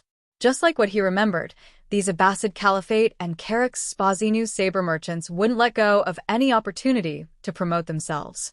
However, Mo Zaid didn't know that his thoughts were playing into Wang Chong's hands. This was exactly what Wang Chong wanted him to do. Sure. After saying those words, Wang Chong walked out of the booth. Wang Chong, you're mad. Do you know that this will lead to a huge problem? Walking out of the room, Wei Hao hurriedly chased after Wang Chong with a flustered expression. According to the price of the sword, do you know how much it is? 2,400 taels. No, it's 4,800 taels. If you win, you won't even earn half of it. If you lose, you will have to pay so much. What in the world are you thinking? We don't even know if we can gather the 90,000 gold taels for the Hyderabad ores, and we have to pay the 1,700 gold taels for the 8 Gods Pavilion in a month's time. Yet, you're doing this now. You're going to bring disaster to your family. Wei Hao's face flushed red from anxiety. Wang Chong had tried Mo Zaid's saber before, and it was even sharper than the one his father kept. Even though Wang Chong had witnessed the other party's prowess, he still agreed to it. Wei Hao didn't expect this. The reason why he agreed to Wang Chong's request to sell the Wuzi steel sword at the Blue Bottle Pavilion was to help his brother earn some money. The two of them were brothers who had grown up together, so it was impossible for him not to help. However, Wei Hao didn't expect such a simple matter to turn out like this. Not only would Wang Chong be unable to earn money, he would even bring disaster to the Wang clan and compensate them with a huge sum of money. And he was one of the accomplices. For the first time, Wei Hao felt regret. Furthermore, what do you mean by follow the rules? If more of such people were to appear, do you know how much money you'll have to pay? Just the thought of the rules set by Wang Chong made Wei Hao feel like his internal organs were on fire. Don't worry, he won't be able to win. Wang Chong said calmly. Do you know? What? What did you just say? Wei Hao was stunned. I said that he won't be able to win. Wang Chong chuckled as he repeated his words. Wei Hao stared at Wang Chong in a daze, and for a moment, he was speechless. He was originally filled with anger, but when he heard these words, all of his anger immediately dissipated. He won't be able to win? Wei Hao found it hard to believe. He had witnessed the sharpness of the saber in the suite. Wang Chong said calmly. His expression was filled with confidence. This was the confidence he had in himself, as well as the confidence he had in the Wuzi steel sword. Wei Hao was instantly stunned. He had 1,000 words in his heart, but in the face of Wang Chong's domineering and arrogant words, he couldn't say a single word. He didn't know where Wang Chong got his confidence from, to actually dare to boast that he would definitely win. He had personally experienced Mosade's Carrick's Spazi new saber. That was a top-notch saber, so sharp that it was suffocating, and so sharp that it made one's heart palpitate. Just a glance at it would probably give one nightmares at night. This was also the reason why he kept reminding Wang Chong to reject the challenge. Although Wang Chong's sword was not bad, to be honest, Wei Hao had no confidence in it. Can you really win? Wei Hao hesitated. Of course. Wang Chong smiled, brimming with confidence. He wasn't a fool. When he received the machete, he had specially tested it out. He used his pinky to secretly tap on the tip of the blade. The other party's saber was indeed sharp, but the blade was made of ordinary steel. It couldn't be compared to the Hyderabad ores. Furthermore, the other party had only comprehended one or two of the three processes of swordsmithing. From this, Wang Chong could deduce that the black-clothed Abbasid Caliphate and Carrick's Spazi new swordsmiths were still a distance away from him. At the very least, it would be impossible for them to catch up to him in the next few years. Given the level of craftsmanship, it was impossible for the other party to match up to his woozy steel weapon. All right, I believe you. Wei Hao admitted defeat. For some reason, even though he felt that Wang Chong's actions were wrong, Wei Hao couldn't find any words to refute the other party's confidence. Thus, he was easily convinced. But you don't have to reject the bet. A duel should be fair. Since the Carrick's Spazi new merchants are rich, why are you being polite with them? Isn't it better to let them lose a few thousand gold taels? Wei Hao recalled the final matter and grumbled. Don't worry, I know what I'm doing. This is called using a small trick to win a big one, throwing a brick to attract jade. Wang Chong patted Wei Hao's shoulders. He wasn't a fool, but he had a greater motive in mind. A few thousand gold taels wasn't enough to make him rich. Just Mosade's few thousand gold taels wasn't enough to make him rich. As long as he could build up the market for Wuzi's steel weapons, the fortune that Wang Chong would be able to earn wouldn't be something that a sword duel gamble could match up to. I'll be leaving now. I'll leave the matters here to you. Wei Hao, remember, if such a matter happens again in the future, just deal with it according to today's situation. After which, Wang Chong beckoned to the two Sindhi Buddhist monks who were drinking tea outside before leaving. Wang Chong didn't want too many people to know about the swordsmithing at the Blue Bottle Pavilion. As for Mosade, this Carrick's Spazi new sword merchant couldn't even speak the language of the Central Plains, so how could he possibly know what kind of person Wang Chong was? The moment Wang Chong left, the price on the door of the Blue Bottle Pavilion doubled, becoming 4,800 gold taels. At the same time, Mosade's Carrick's Spazi new sword was also hung on the door of the Blue Bottle Pavilion. This was the first time in the past 3 days that another sword was hung on the door of the Blue Bottle Pavilion. Furthermore, from the design of the weapon, it wasn't even a sword from the Central Plains, but an authentic Carrick's Spazi new sword. This novel change immediately attracted the attention of the crowd. When the contents of the sword duel gamble between Wang Chong and Mosade was exposed, the entire matter caused a commotion that even Wang Chong didn't expect. #1 sword in the world. The first direct confrontation between the Central Plains and Carrick's Spazi new and Abbasid Caliphate, the first sword duel of the Tang dynasty. All kinds of news of this kind spread all over the place. There were many Carrick's Spazi new and Abbasid Caliphate merchants in the Central Plains, but they were extremely conservative in their ways. This was the first time that a clash between Eastern and Western weapons occurred in the Tang dynasty. The entire matter immediately attracted a huge amount of attention. How can an unknown fellow represent the swords and sabers of the Tang dynasty? When the news spread to the major swordsmithing clans, the Chung clan was the first to be agitated. Even though the major swordsmithing clans were polite on the surface, they were all filled with indignation. They wanted to surpass the other swordsmithing clans and vie for the title of #1 sword in the world.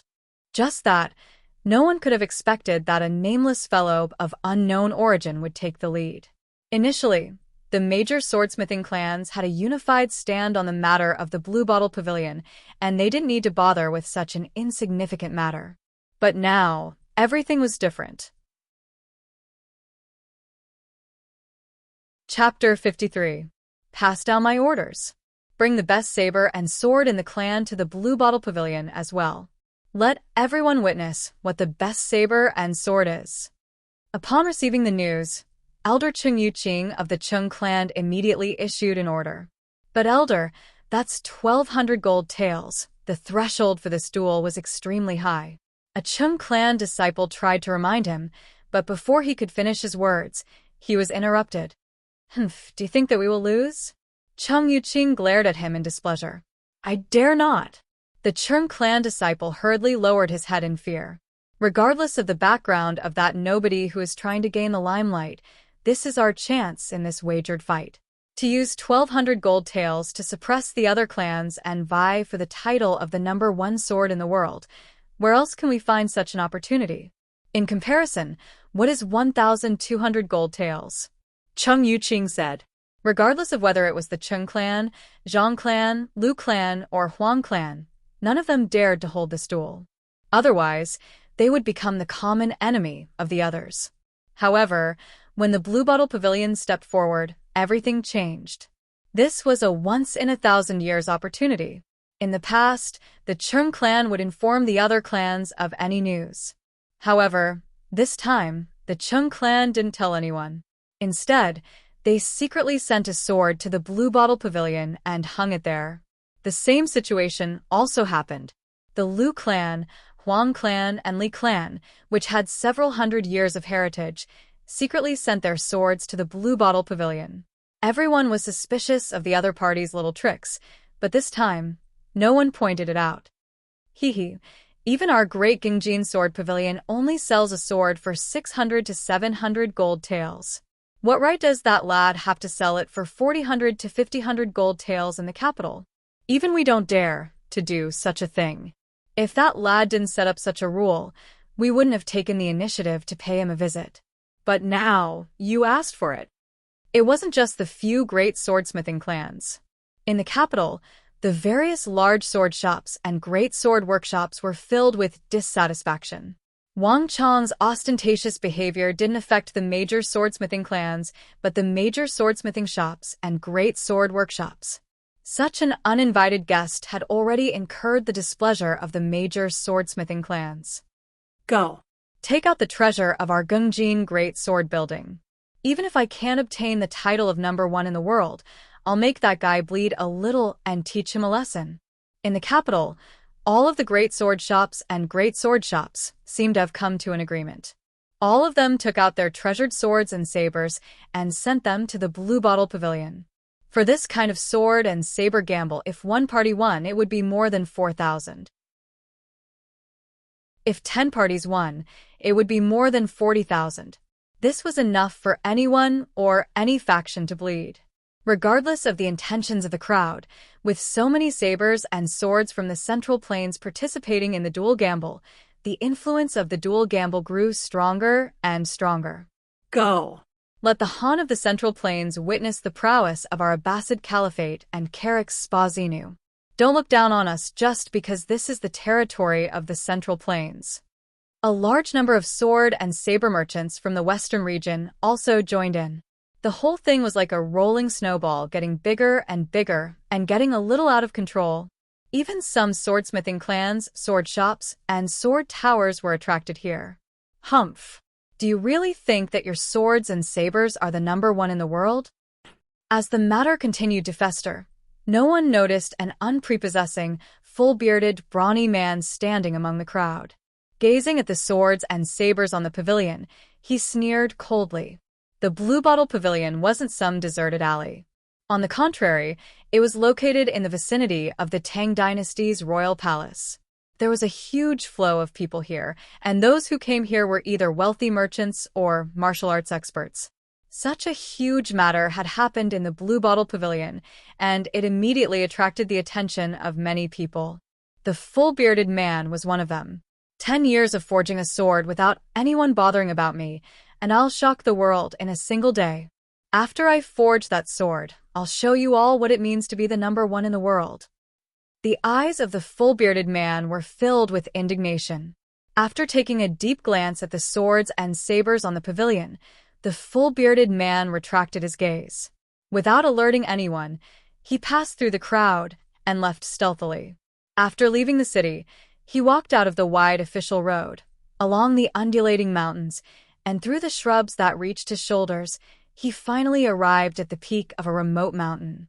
The peak of the mountain was barren, and from afar, one could smell the heavy scent of a furnace. As Zhang Xian walked closer, he could see broken swords strewn all over the mountain peak, scattered all over the place. At the center of these densely packed broken swords, a sword hut stood. Beside the sword hut, a huge metal furnace was still burning, and thick smoke billowed out from within. The full-bearded brawny man walked over, bent down, and used a pair of pliers to pick up a red-hot sword embryo from the metal furnace. After placing it on a metal plate, ding ding dang dang, he began striking it. This sword embryo was 4 fingers wide and 5 chi long. It was abnormally thick, and even though it wasn't completely forged, it gave off an exceptionally tough feeling. Copper, chromium, tin. I've spent 10 years honing the secret formula, and now I'm finally going to forge the toughest and sharpest sword in the world. This time, I'll let all the swordsmithing clans in the world see what a true swordsmithing master is. Thoughts flashed through the full-bearded brawny man's mind as he swung his hammer even faster and more ferociously. Countless sparks burst forth from his hammer. In the remote mountain, no one knew that there was an unknown swordsmithing master here. As the descendant of a hidden swordsmithing master, the full-bearded brawny man possessed the bloodline of an ancient swordsmithing tribe, the Ruren. This was the first ancient tribe in the world to forge metal weapons.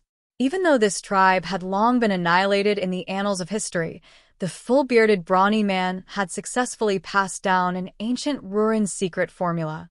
The greatest wish of the full-bearded brawny man was to inherit the will of his ancestor. Not only did he want to forge the sharpest sword in the world, he also wanted to forge the toughest sword in the world. No expert would be able to break it, and he wanted to wash away the humiliation that his ancestor had once suffered.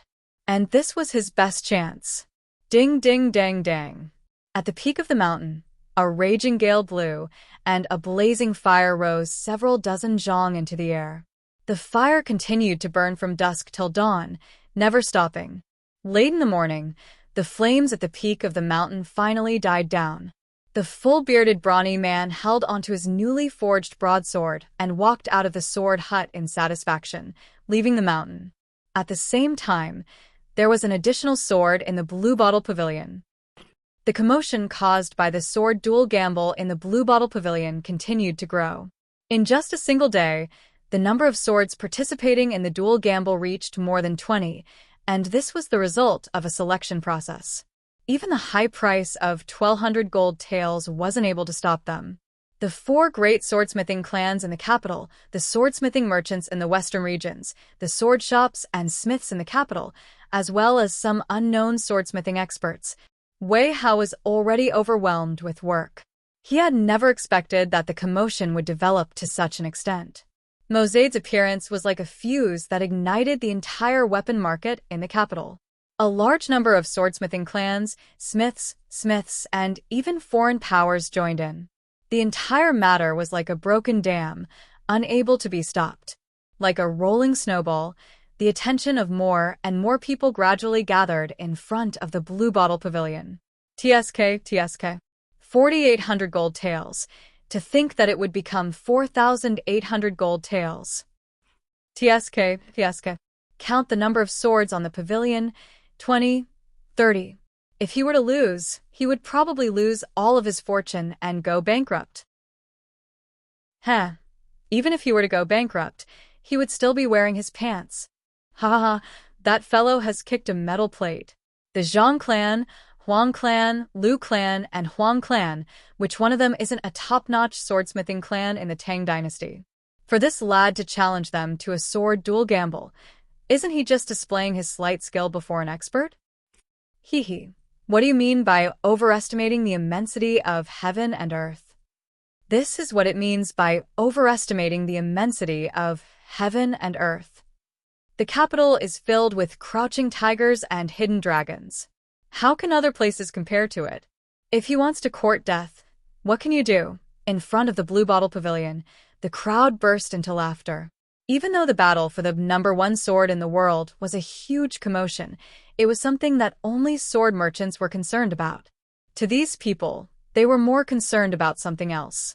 This storm was caused by that fellow at the Blue Bottle Pavilion. Everyone had been concerned about him all along. They weren't concerned about how formidable his swords were, but how badly that fellow would lose in the end. More than 30 top-notch swords were no joke.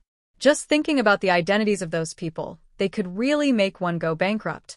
Some of the more shameless ones even set up a gambling den in the vicinity of the Blue Bottle Pavilion. The matter continued to grow, and gradually, it attracted the attention of another unique group. Hee, look at the Blue Bottle Pavilion, it sure is bustling. There are so many people there. There must be at least a few thousand of them, right? The #1 sword in the world, this title sure is huge. Look at those swords, they aren't bad, just that they're a little expensive. Bullshit. If there's a good sword, what does money count for? I'm just afraid that it's just an ordinary sword. That's right. How can a sword that costs 600 to 700 gold taels be considered a good sword? It's fine to sell it to ordinary people, but it's really embarrassing to sell it to us, the Imperial Army. On the golden walls of the Tang Dynasty Royal Palace, a row of Imperial Army members stood on top of the walls, gazing at the distant Blue Bottle Pavilion. Looking from the tall walls of the palace, the Blue Bottle Pavilion seemed much smaller in comparison. However, the green-colored roof and the huge crowd in the surroundings were the most eye-catching sight within a few kilometers. The Blue Bottle Pavilion was just a short distance away from the Tang Dynasty Royal Palace, and the commotion there had already attracted the attention of the Imperial Army. Life within the palace was extremely dull. Thus, when the dual gamble involving the swords of the Central Plains and the Western regions was announced, it immediately attracted the attention of the Imperial Army. Who is that? It seems to be Li Jun too. Just as they were chatting merrily, someone suddenly spoke. Everyone followed the gaze of that colleague and saw a few familiar figures walking toward the Blue Bottle Pavilion. Sho, it's Lord Zhao. Shut up, don't speak anymore. The expressions of the Imperial Army changed slightly, and none of them spoke a word. The distance of several hundred zhong was covered in an instant, and before the eyes of the Imperial Army members, the three figures walked into the Blue Bottle Pavilion. We're from the Imperial Army. The three of them took out their identity tokens and revealed their identities. What? Wei Hao was busy tidying up the information of the guests who were participating in the dual gamble. Upon hearing those words, his eyes widened and he abruptly stood up. His entire being calmed down. Without waiting for the trio to continue speaking, Wei Hao sucked in a deep breath and stared at the trio seriously. He waved his hand, walked around the table, and hastily strode forward. The three Imperial guards were baffled by his actions. Chapter 54. Wang Chong, the Imperial Army that you spoke of is really here. This was the first thing that Wei Hao said as he rushed into the Wang family residence. Back then, when he was selling his sword, Wang Chong had mentioned to him that if the Imperial Army were to buy his sword, he should remind him. He didn't expect that the Imperial Army would really come.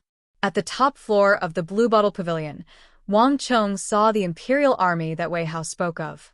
Ever since he was born, this was the first time that Wang Chong had seen the Imperial Army. The Imperial Army guarded the capital and protected the emperor. They were the royalty of the world, and they were born with the imprint of the royal family. Most people rarely came into contact with them. This was also the first time that Wang Chong had come into contact with the Imperial Army of the royal family. This was also the reason why Wei Hao was so surprised. What a strong scent of authority. It's no wonder that many scions in the capital don't dare to offend the Imperial Army. Wang Chong said to himself as he looked at these people. As they guarded the emperor and the royal family, they came into contact with many officials in the royal palace. Thus, the imperial army carried a strong sense of authority on them. Compared to ordinary soldiers, it was like comparing an official to observant. Even without a token, it was easy to differentiate them. These people were like tigers and tigers, but they were also taciturn. Before them, it was easy for ordinary people to feel fearful, restrained, and uncomfortable. In terms of disposition, it was indeed impossible for an ordinary person to stand against them. The emperor's guards are indeed formidable, as expected of the strongest and most elite army in the world. Wang Chong complimented them. Wang Chong had seen the imperial army in his previous life. Compared to his previous life, the imperial army still retained the image of a mighty and valiant army in Wang Chong's mind. The imperial army was fond of martial arts. Thus, their prestige far exceeded that of ordinary people. However, a few years later, with the decline of the Tang dynasty and the emphasis on culture and the suppression of martial power, a large number of noblemen and playboys were squeezed into the imperial army and occupied high positions, while those with talent were pushed out of the imperial army. As a result, the imperial army, which was the most valiant in his previous life, became a weak army. When they were needed to protect the capital and the world, the imperial army collapsed on the battlefield with thousands of casualties, which became the heaviest shame of the Tang dynasty and the pain in the hearts of Wang Chong and everyone in the world at that time. Such a tragedy once is enough. No matter what, I will not allow such a thing to happen in the imperial army again. Wang Chong felt a lump in his throat. When the tragedy happened in his previous life, he was in the capital and saw with his own eyes the corpses of the imperial army piled up on top of each other, piling up in all the alleys from outside the city to the palace, forming a magnificent sight. Blood flowed like a river in the alleyway, giving Wang Chong a shock he had never felt before, as well as sorrow. It was at that time that Wang Chong lost his family for the first time, his aunt and uncle. SSSS. Taking in a deep breath, Wang Chong quickly calmed himself down. Regardless of how the imperial army was in his memory, that was something that happened in his previous life. In this life, the fate of the Wang clan had been changed by him. What happened in his previous life might not necessarily happen in this one. Wang Chong calmed himself down and slowly swept his gaze across the three of them.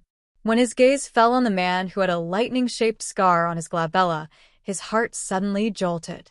It's him. Wang Chong suddenly recognized the person. Zhao Fengchen. Wang Chong didn't expect the person to be him, one of the three legendary experts of the imperial army.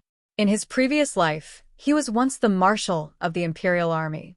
His most distinctive trait was the lightning-shaped scar on his glabella.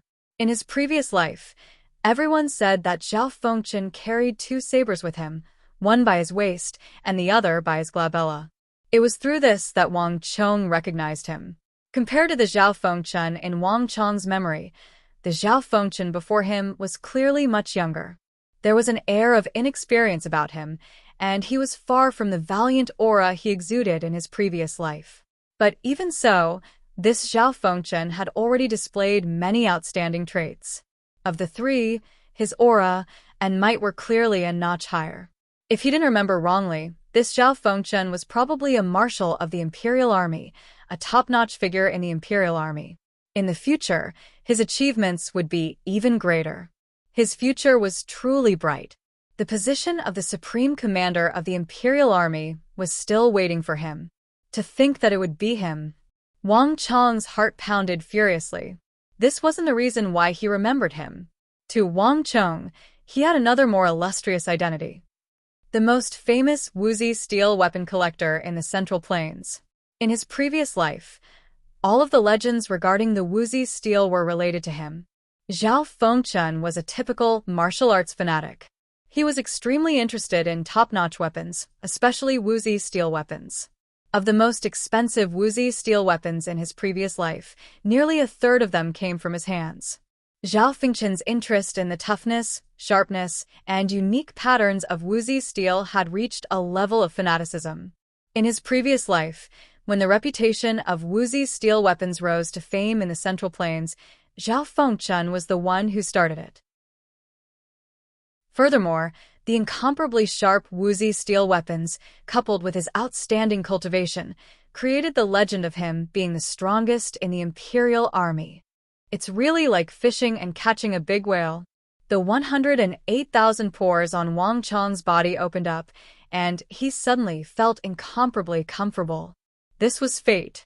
Initially, Wang Chong's intention of selling the Wuzi steel weapons was just to lure a few wealthy Imperial Army members. To think that he would end up with the prehistoric shark, Zhao Fengchen. Zhao Fengchen's love for the Wuzi steel was publicly acknowledged to be ingrained into his bones. If the Wuzi steel was a kind of poison, then Zhao Fengchen would definitely be deeply poisoned, and there was no cure for it. The sudden appearance of such a famous figure in Wang Chong's plans gave Wang Chong a huge confidence boost. "You're the owner of that sword?" Zhao Fengchen asked. This youngster gave him a weird feeling. If others knew that he was an Imperial Army member, they would be fearful of him. However, this youngster stared at him in a daze, seemingly thinking of something. "I am." Coming back to his senses, Wang Chong faintly smiled, his expression unrestrained. Zhao Fengchen didn't reveal his name to Wei Hao. Clearly, he didn't want others to know of his identity. Since Wang Chong knew of his identity, he wouldn't let him off so easily. "I wish to buy the sword hanging on your door. May I know if you can remove the black cloth for me to take a look? If I'm satisfied, I'm willing to pay a price that will satisfy you. Even higher than your current offer." Zhao Fengchen went straight to the point and stated his purpose for coming here. His actions were exceptionally straightforward. "How much can you offer?" Wang Chong didn't back down. "No less than 8,000 gold taels." Zhao Fengchen made a gesture that blinded Wei Hao. My goodness, what kind of person is this? The offer on the door was only 4,800 gold taels, and this fellow actually offered 8,000. Are all the Imperial Army members in the royal palace that wealthy? Wei Hao's lower jaw nearly fell to the ground. My monthly expenses are only 10 gold taels. Based on his spending rate, he probably won't be able to finish spending it his entire life. What is extravagant? This is extravagant. How extravagant? Hurry up and agree to it. Wei Hao couldn't help but urge. Only a fool would reject 8,000 gold taels. If a weapon could be sold for 8,000 gold taels, then the 90,000 gold taels that Wang Chong owed the two Buddhist monks wouldn't be a problem at all. This time he was rich. No. Wang Chong stared at Zhao Fengchen calmly. The two words that he spat out shattered Wei Hao's dream. Why? Wei Hao and Zhao Fengchen blurted out at the same time. "Wang Chong, you're insane. Why would you reject such a good offer?" Wei Hao was on the verge of going insane from anxiety. That was 8,000 gold taels. If he were to sell it, after paying off the debt of 1,700 gold taels to Su Bai and the others, as well as the possible penalty for the contract with the Hyderabad ore, Wang Chong would still have quite a bit of money left. Given their expenditure, it was sufficient for them to lead a befuddled life for several decades. That was more than 1,000 gold taels. To think that Wang Chong would reject such an offer. Wei Hao felt that he couldn't keep up with his train of thought. "This Gongzi, my offer shouldn't be low, right?" Zhao Fengchen felt differently from Wei Hao. He had to admit that this youngster had left him shocked. 8,000 gold taels. Most people wouldn't be able to resist the temptation. Yet, this youngster before him rejected it without even thinking about it. This left Zhao Fengchen astonished, and at the same time, he couldn't understand the reason behind it. "General has just arrived here, so you might not know the rules of my sword sale. You are not allowed to look, touch, and of course, you are not allowed to remove the black cloth covering the sword. Do you understand my words?" Wang Chong said calmly. Wang Chong wasn't surprised by Zhao Fengchen's wealth at all. Possessing the memories of his previous life, Wang Chong couldn't be clearer about Zhao Fengchen's background. The person before him had an illustrious background, the wealthiest man in the capital, as well as the young master of the prestigious Zhao clan. Zhao Fengchen had a secret that few knew of. Zhao Fengchen had a sliver of the royal bloodline. In his great-grandfather's generation, there was once a princess of the royal family who descended into the Zhao clan, and she was Zhao Fengchen's great-grandmother. It was this sliver of royal bloodline that created Zhao Fengchen's unique standing, causing him to be highly regarded in the clan. The Zhao clan supported him relentlessly. No matter what Zhao Fengchen needed, they would grant it to him.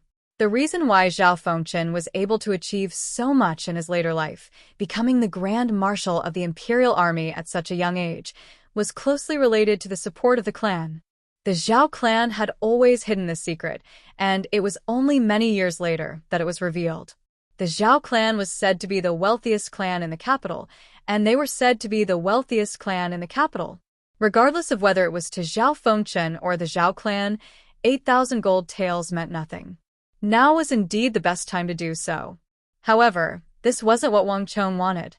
No one knew better than Wang Chong how popular the Wuzi steel weapons would become in the future. 8,000 gold taels might be a huge sum to an ordinary person, but to the true value of the Wuzi steel weapons in the future, it was equivalent to making a losing deal. How could Wang Chong possibly be tempted by it? Rules can be changed. 8,000 gold taels should be enough to compensate Gongzi's loss, right? It's just a glance, Gongzi doesn't mind. Zhao Fengchen persuaded in an attempt to change Wang Chong's mind. I just want to ask a question. If you aren't satisfied after taking a look, will you pay 8,000 gold taels as well? Surprised, Wang Chong pointed out the crux of the matter. This. Zhao Fengchen was stumped for words. The reason why he offered 8,000 gold taels was to buy a good sword. If he were to pay such a price for a piece of scrap metal, he would be a fool. Chapter 55. It seems like General isn't interested in buying a sword. The General only wants a sword worth 8,000 taels of silver, not my sword. Wang Chong shook his head. Does Gongzi think that your sword isn't worth 8,000 gold taels? Zhao Fengchen smiled. Wang Chong shook his head with a smile, not bothering to argue with him. My words are still the same. You aren't allowed to look or touch it. If you wish to buy it, you can take it away for 4,800 gold taels. By tomorrow, it won't be this price anymore. After saying those words, Wang Chong flung his sleeves and turned around to leave. Without any hesitation, he stepped out of the door in the blink of an eye, leaving no room for negotiation. Lord, what do we do? That lad isn't buying it at all? After Wang Chong left, a tall and thin Imperial Army commander beside Zhao Fengchen finally couldn't help but grumble. Let me think about it. Frowning, Zhao Fengchen fell into deep contemplation. 8,000 gold taels. This was more than 10 times higher than Wang Chong's initial offer. However, Wang Chong rejected it without any hesitation. His decisiveness far exceeded his expectations. This was something that Zhao Fengchen didn't expect. Lord, why are you wasting your breath on him? If that lad doesn't agree to it, we'll just forcefully take down the sword from the Blue Bottle Pavilion. The tall and thin Imperial Army commander suggested. He was extremely dissatisfied with Wang Chong's attitude. They were Imperial Army commanders. Wasn't this lad being too arrogant? No. This Blue Bottle Pavilion is the property of the Duke of Wei. Others might not know of it, but do you think that you don't? After so many days, when have you seen anyone stealing swords? With a stern expression, Zhao Fengchen rejected it without any hesitation. Furthermore, do you still want the face of the Imperial Army? If such a thing were to happen, how are we going to face ourselves in the future? But Lord Huang, the tall and thin Imperial Army commander, wanted to say something, but the moment the words left his mouth, he realized that he had said something wrong. He hurriedly stopped himself, but it was already too late. Turning around, he saw that Zhao Fengchen's complexion had turned incomparably awful. You don't have to worry about Lord Huang. I'll handle it myself. Hearing the words Lord Huang, Zhao Fengchen clearly felt a little irritated. His interest seemed to have diminished by quite a bit, and it wasn't as intense as before. I'll leave this sword to you. When they come back, help me hang it on the gate. Since I can't buy the sword, I might as well join this gamble. Zhao Fengchen removed an ancient-looking silver sword from his waist and tossed it over. After which, he walked through the door and left with widened strides. At the same time, outside the Blue Bottle Pavilion, Wang Chong and Wei Hao were walking side by side. This bastard. I thought he was a straightforward person, but it turns out he's the same as everyone else. The moment he walked out of the Blue Bottle Pavilion, Wei Hao cursed nonstop. If not for Wang Chong's explanation, he wouldn't have known that Zhao Fengchen's 8,000 gold taels had such a purpose. Don't blame him. If he didn't even distinguish between good and bad swords, he would have bought them. That's the real problem. Wang Chong waved his hands casually. In his previous life, Zhao Fengchen was a spendthrift. He was the one who picked up a few 100,000 Wuzi steel weapons.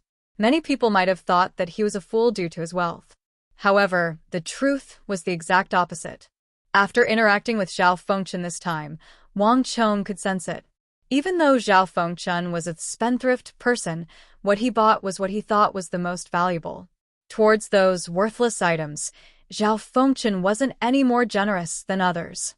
In fact, if one were to think about it, how could a future marshal of the Imperial Army be a fool? However, aren't you walking a little too quickly? That's 8,000 gold taels we're talking about. To be able to afford such a price, these people are the real buyers. Wei Hao caught up to Wang Chong's footsteps and said indignantly, thinking about how it was a pity to let go of such a rich man just like that. Don't worry, he won't be able to escape. It's only a matter of time before he comes back. Wang Chong faintly smiled. The relationship between Zhao Fengchen and the Wuzi steel was fated, and it couldn't be severed. Wang Chong believed that in the future, when the black cloth covering the sword is removed and the Wuzi steel weapons are unveiled, Zhao Fengchen would definitely feel the calling. Zhao Fengchen, Wang Chong muttered to himself. Suddenly, a thought flashed across Wang Chong's mind. In his previous life, Zhao Fengchen was a legend. Regardless of whether it was the story between him and the Wuzi steel, his astounding cultivation, or his deathmatch with the foreign invaders, he left a deep impression on everyone in the world. However, compared to the illustrious position he would have in his future life, the current Zhao Fengchen was still inconspicuous. From his actions, it was clear that he was a high-ranking officer in the Imperial Army. However, there were at least 1,000 high-ranking officers like him in the Imperial Army. Based on the memories of his previous life, Zhao Fengchen would remain in his current position for at least 6 to 7 years.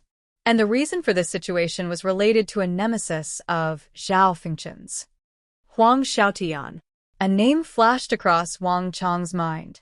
For Zhao Fengchen to become one of the 3 publicly acknowledged legends in the history of the Imperial Army, his talent and strength were unimaginable. However, it was inconceivable that such an outstanding person could only become the Grand Marshal at the age of 40. In his entire life, he was truly a late bloomer. The reason why such a situation occurred was closely related to another Imperial Army general who was equally powerful and talented. That person's name was Huang Xiaotian. Even though his achievements couldn't match up to Zhao Fengchen's, Huang Xiaotian wasn't too far off from Zhao Fengchen. In the Imperial Army, other than the Grand Marshal, he was definitely one of the strongest commanders. As the saying goes, a mountain can't hold 2 tigers. 2 people with similar interests could become friends, but 2 people with similar personalities could only become nemesis. Zhao Fengchen and Huang Xiaotian were destined to never be friends for the rest of their lives. It was this Huang Xiaotian who forcefully suppressed Zhao Fengchen's position as the commander of the Imperial Army for 6 to 7 years. It was only after Zhao Fengchen displayed his prowess that Huang Xiaotian was left behind that Zhao Fengchen rose to the top and became a legend in the future. Tracing back to the source of the feud between the 2 of them, it came from an extremely important selection for the commander of the Imperial Army. Back then, both Huang Xiaotian and Zhao Fengchen were popular contenders. However, in the duel, Zhao Fengchen lost to Huang Xiaotian and lost this important opportunity. From then on, Huang Xiaotian made use of his status as the superior to force Zhao Fengchen into that position, rendering him unable to move. And in terms of time, the Imperial Army selection should have happened at this very moment. Wang. This thought flashed across Wang Chong's mind, and for a moment, he was stunned. Suddenly, Wang Chong understood why Zhao Fengchen would look for him. Wang Chong, what's wrong? A voice sounded by his ear. Wei Hao stared at Wang Chong in astonishment, unable to understand why the latter wasn't leaving. Ah, It's nothing. Wang Chong suddenly recovered from his daze. Shaking his head, he pulled open the carriage door and dived into a carriage by the roadside with Wei Hao. On the carriage, with a flick of the whip, the carriage galloped off into the distance. Gongzi, wait a moment. Just as they were speaking, flurried footsteps sounded behind them. Wang Chong and Wei Hao turned around, only to see an Imperial Army member rushing over from the Blue Bottle Pavilion. Speaking of the devil, Wei Hao turned to look at Wang Chong with his mouth agape, as though he had seen a ghost. They were just talking about this matter a moment ago, and these fellows came so quickly. Did they change their minds so quickly? Wang Chong was way too incredible. However, contrary to their expectations, the Imperial Army member brought up another matter. Gongzi, may I ask what the metal mountain in front of the Blue Bottle Pavilion is for? Is it for sale as well? As the Imperial Army member spoke, he pointed to the metal mountain in front of the Blue Bottle Pavilion. The Blue Bottle Pavilion was only a short distance away from the royal palace. The matter that had happened here had already spread through the Imperial Army. Speaking of swords, there was no one who loved swords more than the Imperial Army. The sword duel gamble in the Blue Bottle Pavilion had already attracted the attention of a large group of Imperial Army members. Otherwise, they wouldn't have appeared here in the first place. It was one thing for everyone to know about the swords on the pavilion. However, no one knew what the massive metal lump, or rather the metal mountain, was for. In the royal palace, the various Imperial Army members were speculating on the matter, and there were even people who placed their bets on the matter. It was truly a bustling scene. This Imperial Army member was also perplexed by the matter. Upon meeting Wang Chong, he hurried over to ask about it. Understanding what was going on, Wang Chong couldn't help but smile. Make a guess. Leaving behind these words, the carriage left the Blue Bottle Pavilion. After returning from the Blue Bottle Pavilion, Wang Chong quickly immersed himself in his martial arts practice. Judging by the time, the 3 great training camps should have already started their preparations. The requirements to enter the 3 great training camps were extremely high right from the start, and it would only get higher and higher in the future. Without sufficient martial arts, it would be difficult for one to enter. Other than this, Wang Chong also had to consider grandfather's birthday. In the entire Wang clan, the true backbone of the clan had never been his father Wang Yan, big uncle Wang Zhen, aunt, uncle, and the others. From the start to the end, there had only been a single backbone of the Wang clan, and that was his grandfather. As a clan of generals and ministers in the capital, the Wang clan possessed a huge amount of resources. However, these resources were usually indiscernible. In terms of wealth, the Wang clan couldn't match up to the Zhang clan, and in terms of influence, they couldn't match up to the Yao clan. Even Yao Feng had access to more resources than him. However, the Wang clan was a true top-notch clan in the Tang dynasty. The reason why there was such an incongruous situation was because the descendants of the Wang clan had to earn grandfather's approval in order to receive resources. This was the case for his big uncle Wang Zhen to enter the royal court, his father Wang Yan to enter the military, and even his big aunt and little uncle were the same as well. Thus, when grandfather passed away in his previous life and big uncle chose the wrong side, the Wang clan fell so quickly. The Wang clan doesn't tolerate mediocre people. This was grandfather's philosophy. Thus, without displaying sufficient capability and receiving grandfather's approval, the descendants of the Wang clan were no different from ordinary clans. If Wang Chong wanted to receive resources from the clan to change his fate, he would have to obtain grandfather's approval. Furthermore, the Four Quarters Embassy was built by the emperor for grandfather and the others, and it was a place where they could discuss political affairs. It was heavily guarded and guarded by the Imperial Army. Even the descendants of the Wang clan only had a single chance to enter the Four Quarters Embassy every year.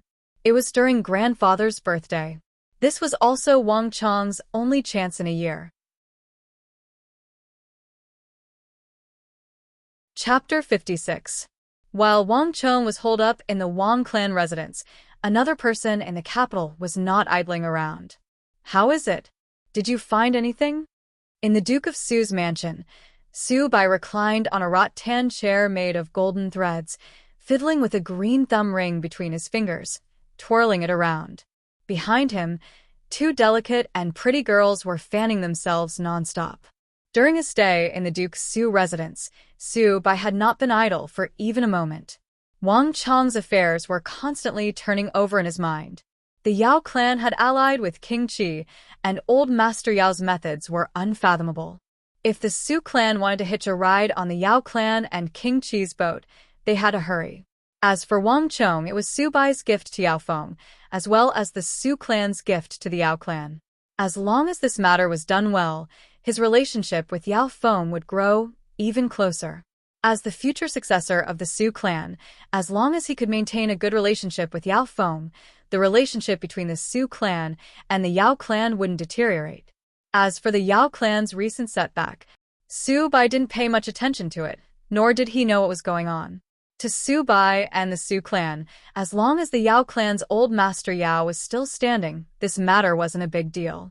Reporting to Gongzi, we have been keeping an eye on the Wang clan, but after that lad Wang Chong obtained the gold, he has been living in seclusion. It's hard for us to get any concrete news about him. Just as he was deep in thought, a voice sounded.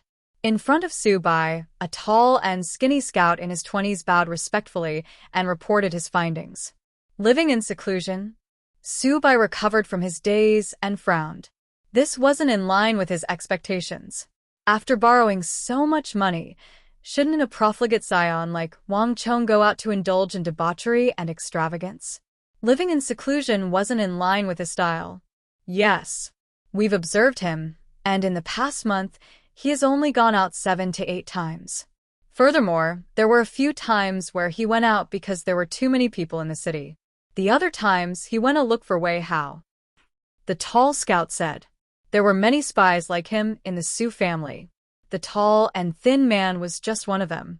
Up until now, the group of people hadn't realized that Wang Chong had deliberately gone around in circles to shake them off. They thought that he had accidentally passed through the downtown area and lost his target because there were too many people. However, we noticed that Wei Hao was making quite a few moves. There's a sword seller in the Blue Bottle Pavilion controlled by the Duke of Wei residence, and he set up a sword duel gamble, causing a huge commotion. Before the lanky spy could finish, Su Bai interrupted him impatiently. I don't care about Wei Hao, and I'm not interested in swords or sabers. In the future, you don't have to report such trivial matters to me. Just keep an eye on Wang Chong. I don't believe that he won't spend 1,000 taels of gold. Yes. The tall and skinny spy quickly stopped talking. Also, it's about a month's time. Help me contact the Gongzi of the other clans. 3 days later. No, 7 days later. I'll have them bring the debt, and we'll head to the Wang clan to demand for the money. I want to make them suffer a huge loss before the Wang clan old master's 70th birthday. Lying on the rattan chair, Su Bai sneered coldly. Yes, Gongzi. The tall and skinny spy left to carry out his orders. The sword duel gamble at the Blue Bottle Pavilion was still going on. 9,600 taels. This was the 5th day's price from the Blue Bottle Pavilion. Initially, Zhao Fengchen was still hesitant and had the intention to buy it. However, upon seeing the latest price, that thought disappeared from his mind. He didn't even buy it at 4,800 taels. Now that the price had doubled, all the more he wouldn't buy it. Otherwise, wouldn't he be a fool? Even so, the legend of the Blue Bottle Pavilion continued. On the 6th day, 19,200 taels. This was a sky-high price that was unprecedented in history. When Wei Hao listed this price, even he shuddered in shock. On the first day, when Wang Chong listed the price at 600 taels, he didn't think much of it. Even when the price doubled, Wei Hao didn't realize the true meaning behind his actions. This was the first time that the price of a sword in the Central Plains had exceeded 10,000 taels. Under the circumstances where top-notch swords were only priced at 600 gold taels or, at most, 1,000 gold taels, this was a price that one could only look up to. How can this be? Wei Hao looked at the price that he had listed, and as though hungover, he suddenly woke up from his stupor. Only then did he realize what he had been doing for the past few days. Even those from the 4 great swordsmithing clans were stunned. Everything that Wang Chong had done had happened right before their eyes. In fact, on the first day, they had even sent men to wreak havoc on the Blue Bottle Pavilion. After which, when Wang Chong doubled the price, they knew what was going on. However, no one truly understood what Wang Chong was doing, until the words on the signboard of the Blue Bottle Pavilion turned into an astonishing 5 digits. Wang Gongzi, if you wish to go back on your words, it's still not too late. No one knew that when Wei Hao hung up the signboard, the Zhang clans Zhang Tsong and Zhang Jian had secretly arrived at the Wang clan's residence. The two of them had a grim expression on their faces. You all know about it? Wang Chong received the two of them in his backyard. While practicing his fist technique, he chuckled to the two of them. Compared to a few days ago, Wang Chong's aura had grown significantly stronger. This was the work of the dragon bone art. Wang Gongzi, do you know what you're doing? This isn't a joke. The duo's expression didn't ease up in the slightest. They didn't think that Wang Chong's joke was funny at all. 19200 gold taels for 30 people. If you were to lose, you would have to pay a total of 57,000 gold taels. I don't think that the Wang clan can afford such a sum. The duo's expression was grim, and it could even be said that they were worried. Wang Chong was too young. Youths tend to be hot-blooded, and hot-blooded people tend to commit mistakes. The sword duel gamble at the Blue Bottle Pavilion wasn't a small matter that could be messed around. It could be said that the slightest mistake could lead to an unprecedented crisis for the Wang clan. Duke Jiao's illustrious reputation would be ruined here. Upon hearing those words, Wang Chong chuckled. On the first day, 600 gold taels. On the second day, 1,200 gold taels. On the third day, 2,400 gold taels. On the sixth day, it became 19,200 gold taels. Wang Chong's thoughts were clearly revealed in these 6 days. In the other world, this was a classic hunger marketing tactic. However, in this world, it was still a novel concept. No one had tried it before. Even Zhang Tsong and Zhang Jian didn't realize that they had subconsciously accepted this method. The moment the two of them came to him, they didn't question whether it was reasonable to sell a sword for 10,000 gold taels or whether it was appropriate to do so. Instead, they questioned whether he would be able to pay back the bet if he sold it at such a high price. This was a kind of subtle influence. If Wang Chong had priced the Wuzi steel sword at 19,200 gold taels from the start, it would have been impossible for him to achieve such an effect. Elders, do you think that I will lose? Wang Chong's fists rumbled. While practicing his punches, he spoke to the two of them without turning his head. Wang Chong, don't you understand the severity of this matter? The merchants from Charax-Spazinu, Abbasid Caliphate, Silla, and Goguryeo are all from the major swordsmithing clans. On top of that, there are also various sword shops and weapon shops. In fact, I heard that there are even military commanders involved. This isn't a game you kids are playing. You can get away with it if you want to. If you don't handle this matter well, you will bring a calamity upon the Wang clan. Zhang Tsong and Zhang Jian shook their heads. This wasn't a problem of whether Wang Chong would lose or not. Rather, it was impossible for Wang Chong to win. The Wang clan had never been a swordsmithing clan, and they didn't have any master swordsmiths either. In this matter, it was impossible for Wang Chong to win against those swordsmithing clans and weapon merchants of the western regions. Wang Chong was courting trouble for himself, and trouble for the Wang clan. Elders, you don't have to worry about the duel. Isn't tomorrow the last day? If there's a need, I'll look for you then. Wang Chong smiled calmly. There wasn't the slightest change in his expression. The reason why Wang Chong took over the Hyderabad ores wasn't because of his courage, but because of his own confidence. Swordsmithing was an art. Not only did it emphasize on the materials used, it also emphasized on the craftsmanship. In these two aspects, there was no one in this era who could surpass him. Wuzi Steel didn't just use the Hyderabad ores and the Hyderabad technique. It was also fused with the swordsmithing technique he had learned from another space-time continuum. The grooves on the swords could enhance the might of Wuzi's steel weapons to the greatest extent. In this era, Wuzi's steel weapons represented the highest tier of swords. While there was no sword that could match it, there was definitely no sword that could surpass it.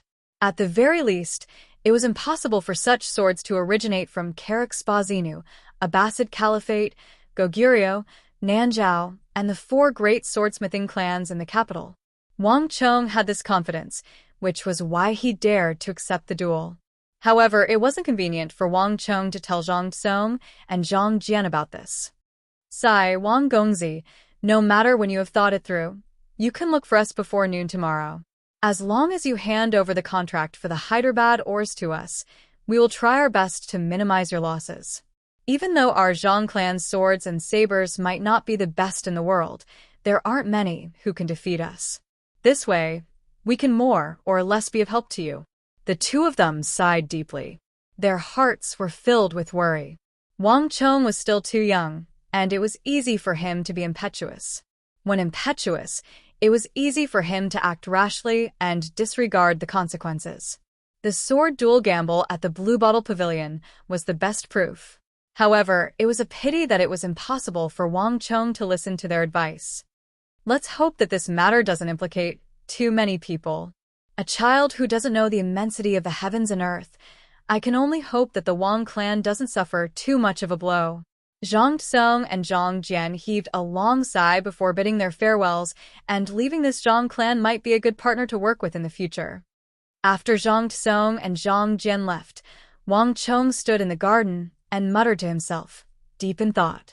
The Zhang clan didn't wait for the dust to settle to strike him while he was down and snatch the contract. Instead, they sought him out in advance, hoping to minimize his losses. From this point, it could be seen that the two of them had left a good impression on Wang Chong. If he were to carry out his plans in the future, the Zhang clan might be a suitable candidate. With such thoughts in mind, Wang Chong left the garden. The sun rose and the moon set. In the blink of an eye, it was already the 7th day. It's finally time to decide the victor. Chapter 57. The sun shone brightly in the clear sky. On this day, Wang Chong washed up early and changed into a clean green cotton robe. This way, he would appear to be older than his actual age. After doing all these, Wang Chong left the house, boarded the carriage, and headed towards the Blue Bottle Pavilion in high spirits. Outside the Blue Bottle Pavilion, there was a huge crowd. This was the last day of the sword duel gamble, and it had attracted countless spectators. Outside the Blue Bottle Pavilion, Wang Chong saw Wei Hao, who had been waiting for him for a long time. Wei Hao had 2 guards from the Wei clan by his side. His face was pale, and he paced back and forth non-stop. Beads of cold sweat formed on his forehead, and he looked anxious and uneasy. Great! Wang Chong, you're finally here. The moment Wang Chong's carriage arrived, Wei Hao felt as though a huge burden had been lifted off his shoulders. As though he had found his pillar of support, he hurried forward with his 2 guards. His complexion was much rosier. Xiaonian, it's been hard on you? Wang Chong stepped out of the carriage and called out Wei Hao's nickname. Hearing such an intimate form of address, Wei Hao's heart warmed, and his expression relaxed slightly. But soon, Wei Hao's brows furrowed once more, and he felt uneasy. Wang Chong, have you really thought through this matter? More than 30 swords and sabers were no joke. It's not too late to regret it now. Wei Hao's voice trembled nervously as he spoke. Honestly speaking, Wei Hao didn't expect the matter of helping Wang Chong sell the Wuzi steel swords to develop to such a state. Wei Hao couldn't even sleep well when he saw the 30 or so treasured swords and sabers from the various factions hanging on the gate. Wei Hao had been keeping this matter from his family. His father was currently busy with an important matter in the royal court, and he didn't have the time to care about anything else. If he were to discover the truth, he would probably be beaten half to death. At times, Wei Hao truly admired Wang Chong from the bottom of his heart. As for the Wuzi steel weapons, he had only been assisting from the side, but he already felt very uneasy. However, Wang Chong was carrying a debt of 90,000 gold taels from Sindhu and 1,700 gold taels from the 8 Gods Pavilion. If things were to go wrong here, he might have to pay even more, possibly several 100,000 gold taels. There was no clan in the capital that could easily shoulder such a massive debt. If it were an ordinary person, they would have long been terrified, pale with anxiety and sleepless nights. However, Wang Chong acted as if nothing had happened. He even had the mood to comfort himself. Wei Hao knew that if it were him, he definitely wouldn't be able to do it. Don't worry, Nian. You've known me for so long. Do I look like the kind of person who would seek death and make trouble for himself? Wang Chong chuckled. As he spoke, he patted Wei Hao's shoulders. Wei Hao said solemnly. He had grown up with Wang Chong, so he didn't think that Wang Chong was that kind of person. In fact, if Wang Chong was that kind of person, he wouldn't have been able to guide him to defeat Gao Fei at the Eight Gods Pavilion. But Wei Hao still wanted to say something. There's no buts. I have my own arrangements for this matter. Later on, you just have to follow my instructions. Wang Chong said calmly. His voice was filled with confidence. After a moment of silence, Wei Hao nodded his head seriously. The eaves of the Blue Bottle Pavilion were extremely high. Wang Chong took a glance and saw a huge crowd moving about. Everyone who had participated in the sword duel gamble had arrived here much earlier than Wang Chong. Even though it was noisy outside the Blue Bottle Pavilion, the interior of the Blue Bottle Pavilion was completely silent. No one spoke to one another, and there was an air of competition between them. The number one sword in the world. Wang Chong smiled and shook his head. Retracting his gaze, he walked into the Blue Bottle Pavilion with Wei Hao. Wang Chong, is the price going to rise today? Wei Hao asked anxiously as they walked up the wooden stairs. There's no need for that. Wang Chong shook his head. It wasn't that he was afraid of losing too much in the duel gamble. Rather, there was no longer a need for it. Even though the price of Wuzi steel would rise to more than 100,000 gold taels in the future, given the current market, 19,200 gold taels was already the limit. There was a process of acceptance for everything. If the price were to rise too much, it would be too late. Walking up the antique wooden steps, Wang Chong and Wei Hao soon arrived at the third floor. The hall on the third floor was filled with people. The people from the 4 great swordsmithing clans, the swordsmithing shops in the capital, the swordsmithing clans from the western regions, the imperial army. They were all gathered here. From the looks of it, they had arrived a long time ago. Wei Gongzi, it's about time for the duel. Where's the owner of the sword? It's about time to call him out, right? The moment Wei Hao stepped onto the third floor, he immediately attracted everyone's attention. As for Wang Chong, he was completely ignored. Everyone, isn't the owner of the sword here? Wei Hao smiled and stepped to the side, giving way to Wang Chong behind him. It's a stab if I stretch my head out, but it's also a stab if I shrink my head back. After worrying for so long, Wei Hao had already thought things through. The duel gamble had already been decided, and it was too late to regret it now. Since that was the case, he might as well be more open about it. 1. The moment Wei Hao said those words, countless gazes instantly gathered on Wang Chong. In that instant, there was a moment of silence in the crowded Blue Bottle Pavilion. Everyone stared at Wang Chong with shock, astonishment, disbelief, and doubt. That is the owner of the sword? The elder of the Cheng clan, Cheng Yuqing, stepped forward and stared at Wang Chong with a look of disbelief. When Wei Hao and Wang Chong were at the bottom of the pavilion, many people had seen them, but no one thought much of it. In their view, to be able to cause such a huge ruckus in the Blue Bottle Pavilion, the other party should at least be a middle-aged man in his 30s or 40s. No one could have imagined that the other party would be a 17-year-old young man. He was too young. It's me, Wang Chong said calmly. Even before the bosses of the weapon trade, he showed no fear. You must be joking. In the end, the owner of that sword is a young man who's still wet behind the ears? Everyone was astonished. Brat, I don't care what your background is. I hope that you can take out 19,200 gold taels later.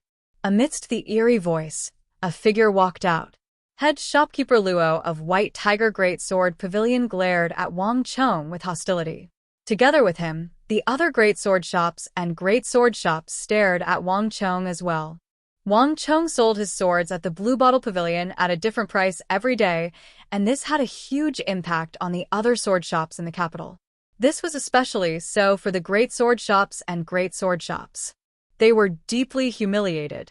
This time, the reason why the great sword shops and great sword shops took out their weapons and participated in this duel gamble was to teach this disruptor, who had broken the rules of the trade, a lesson. Only by killing the chicken to warn the monkey would they be able to intimidate the others and protect the authority and standing of the great sword shops and great sword shops in the capital. Don't worry, I'm here. Before so many people, how can I possibly escape? On the other hand, have you prepared the 1,200 gold taels? Wang Chong said calmly. Bullshit. The shopkeepers of the great sword shops and great sword shops flew into a rage, and even their beards curled up. It was one thing if the one who said those words was the capital's swordsmithing clans. However, Wang Chong, an unfamiliar young man, was a huge humiliation to them. It's just 1,200 gold taels. We don't think much of it. As long as you have the capability, you can take it any time. The few of them blushed and turned their heads away in anger. They didn't want to say anything else. Wang Gongzi.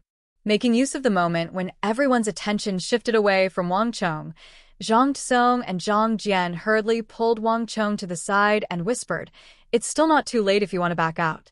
Our Zhang clan has a few swords, and we can help you secretly swap them out." The Zhang clan was also participating in this duel gamble. It wasn't that they wanted to kick Wang Chong when he was down, but since it involved the #1 sword in the world, it was impossible for the Zhang clan to not participate in it. However, this matter was secondary. Right now, the two of them were worried about Wang Chong. You might not know how big of an impact this matter will have. Look outside. Almost all of the sword merchants in the capital have been attracted here. If this matter fails, it will be no small matter. The duel gamble hasn't officially started yet. This is our last chance. The two of them sighed deeply, worried for the Wang clan. They had already visited the Wang clan twice, and they could sense that the entire Wang clan, including Madame Wang, probably didn't know about this matter. The entire matter seemed to have been orchestrated by Wang Chong behind the Wang clan's back. Regardless of what his initial motive was, if the matter were to be exposed, the entire Wang clan would be held responsible for it. By then, who knew how big of a wave it would cause? Even though the two of them wanted the contract for the Hyderabad ores, they weren't willing to implicate the Wang clan. Wang Chong stared deeply at the two of them, and an indescribable feeling welled up in his heart. If the situation was different, he might have already given them the contract for the Hyderabad ores. However, Wang Chong knew that it was useless even if he gave them the contract. That was because it was impossible for the two Sindhi Buddhist monks to sell it. It was impossible for them to reach an agreement on the price. Furthermore, Zhang Tsong and Zhang Jian didn't know that from the start. Wang Chong didn't think that he would lose. "Thank you, both of you. I've said it before, if there's a need, I'll look for you." Wang Chong rejected them tactfully.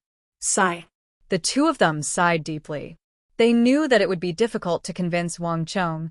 Since that's the case, I hope that Gongzi will be able to fulfill his wish.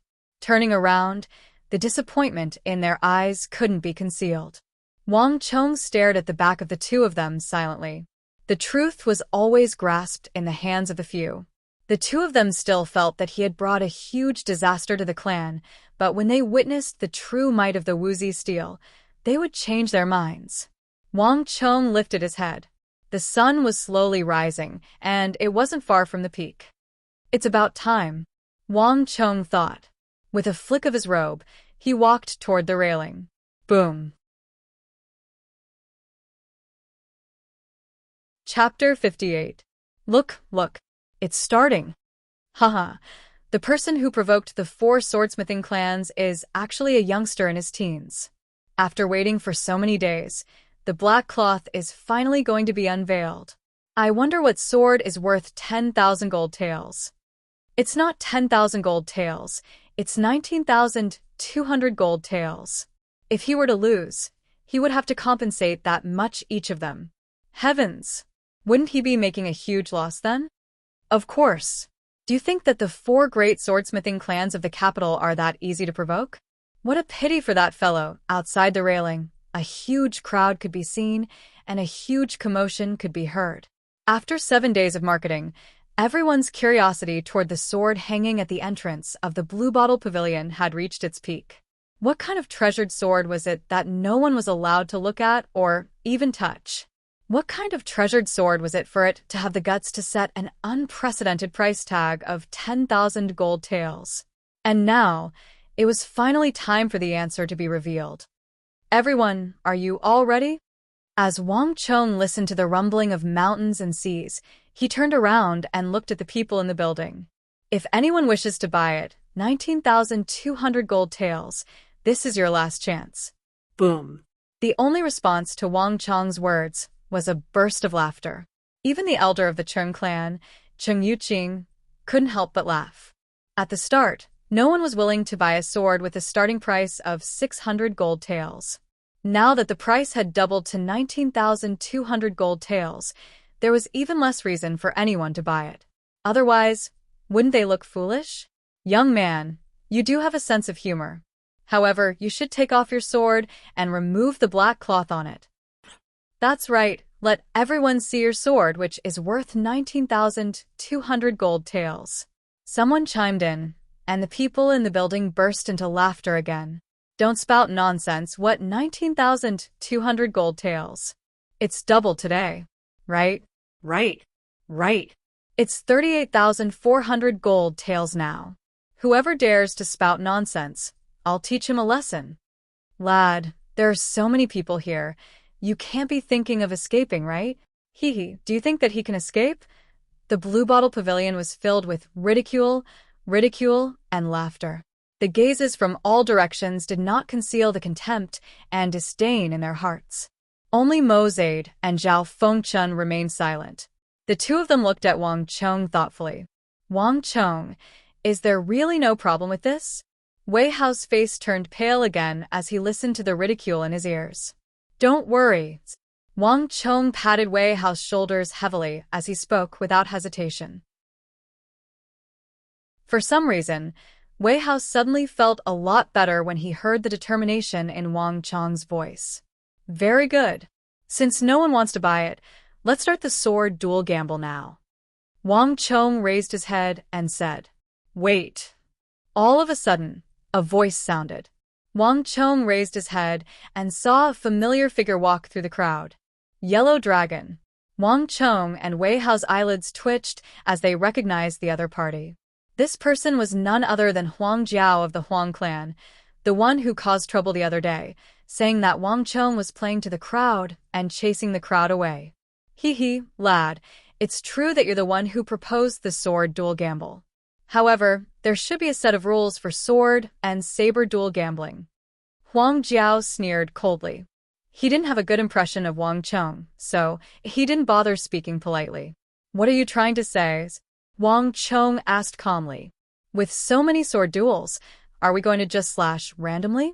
Everyone has taken out the famous swords and sabers from their clans, and weapons of this level are extremely sharp.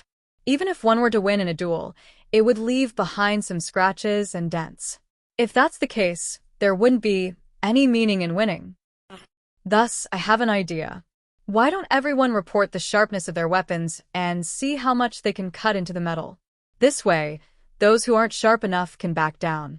Not only will they be able to protect their own weapons, but they will also be able to avoid damaging the weapons of others. What do you think? Huang Jiao said gleefully. Good idea. Many people responded to Huang Jiao's suggestion. Why don't we report it first? The weapons of our Li clan are forged using well-tempered steel. Not only are they tough, they are sharp as well. They are able to cut 4.5 centimeters into pig metal. A man in his 40s with the words Li Clan of Qingdang embroidered on his chest stood out. He pointed to the sword of his clan hanging above the pavilion with a gleeful expression on his face. Humph. You dare to take out such a weapon? Our Lantianjin clan has been researching the art of swordsmithing for generations, and the swords we forge are able to cut 5.5 centimeters into pig metal. The moment those words were spoken, the other swordsmithing clans also stood out with a proud look on their faces. There's no need to argue. Our Gingjin Great Sword Pavilion sword is forged using deep-sea black metal. The swords of your two clans are able to cut into scrap metal. The great sword pavilion of the capital also stood out. Soon, an intense debate broke out in the Blue Bottle Pavilion. Even some merchants from the western regions who weren't very familiar with the Chinese language joined in. Some of them even argued till their faces turned red.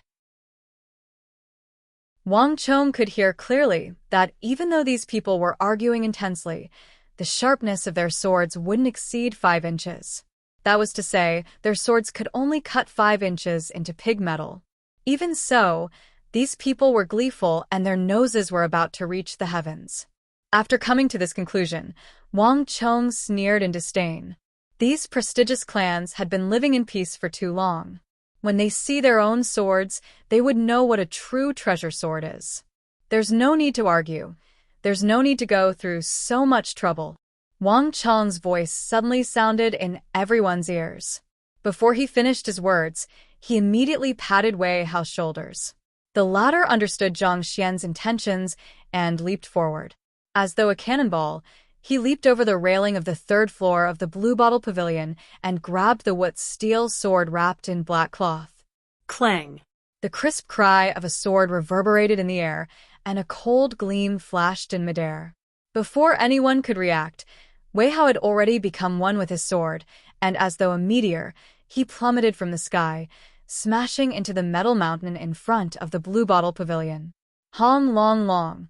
The earth trembled and dust billowed.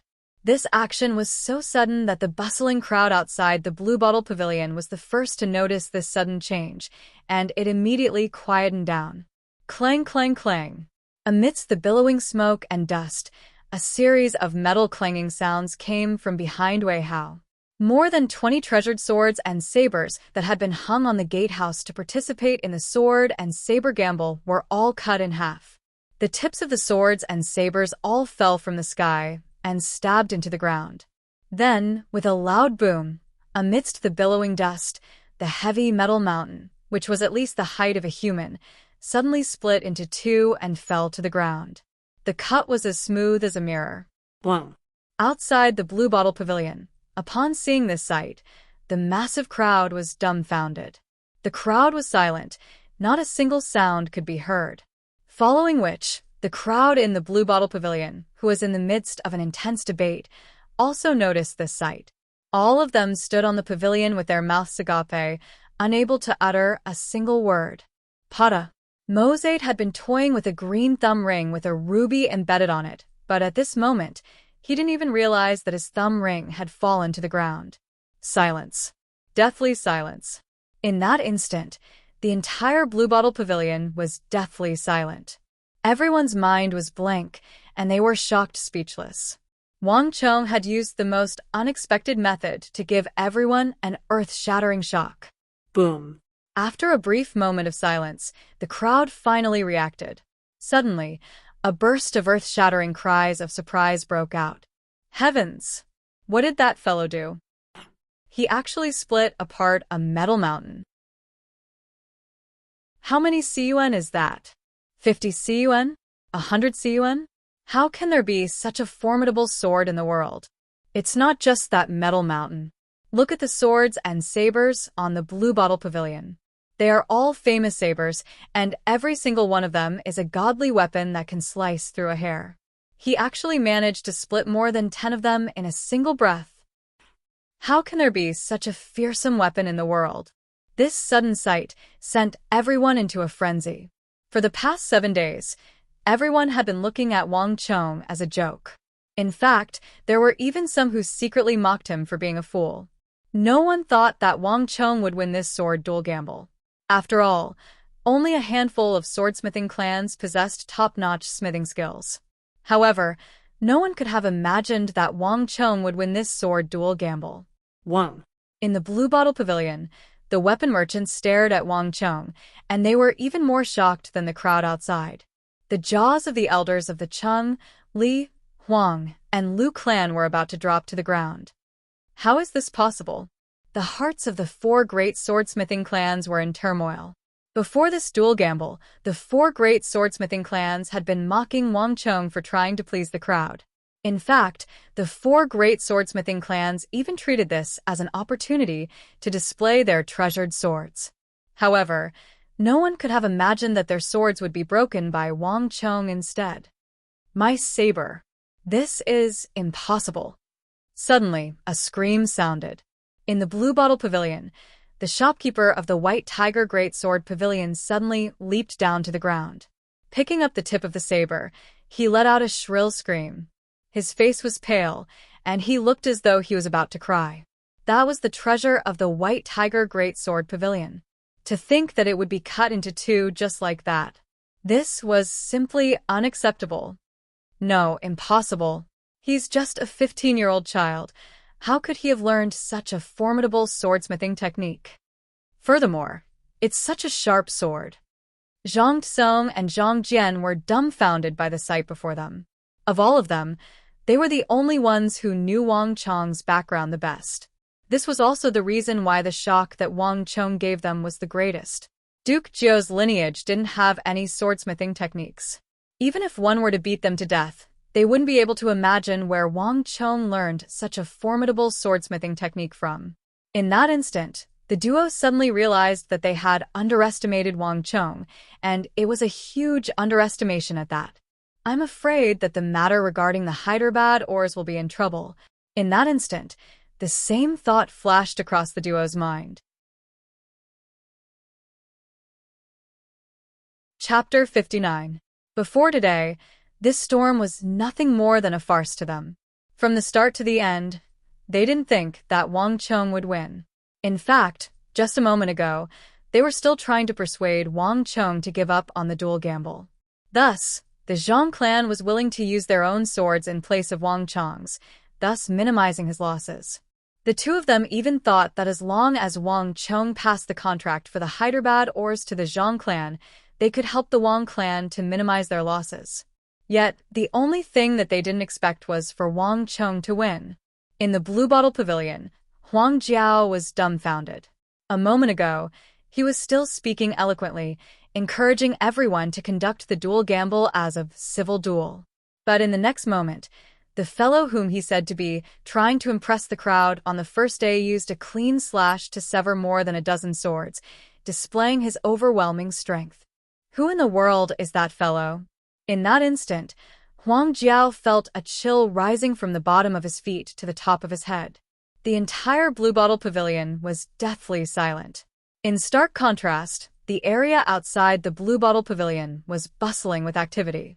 Amidst the crowd, countless weapon merchants felt as though there was a magnitude 12 earthquake in their hearts when they saw this shocking sight.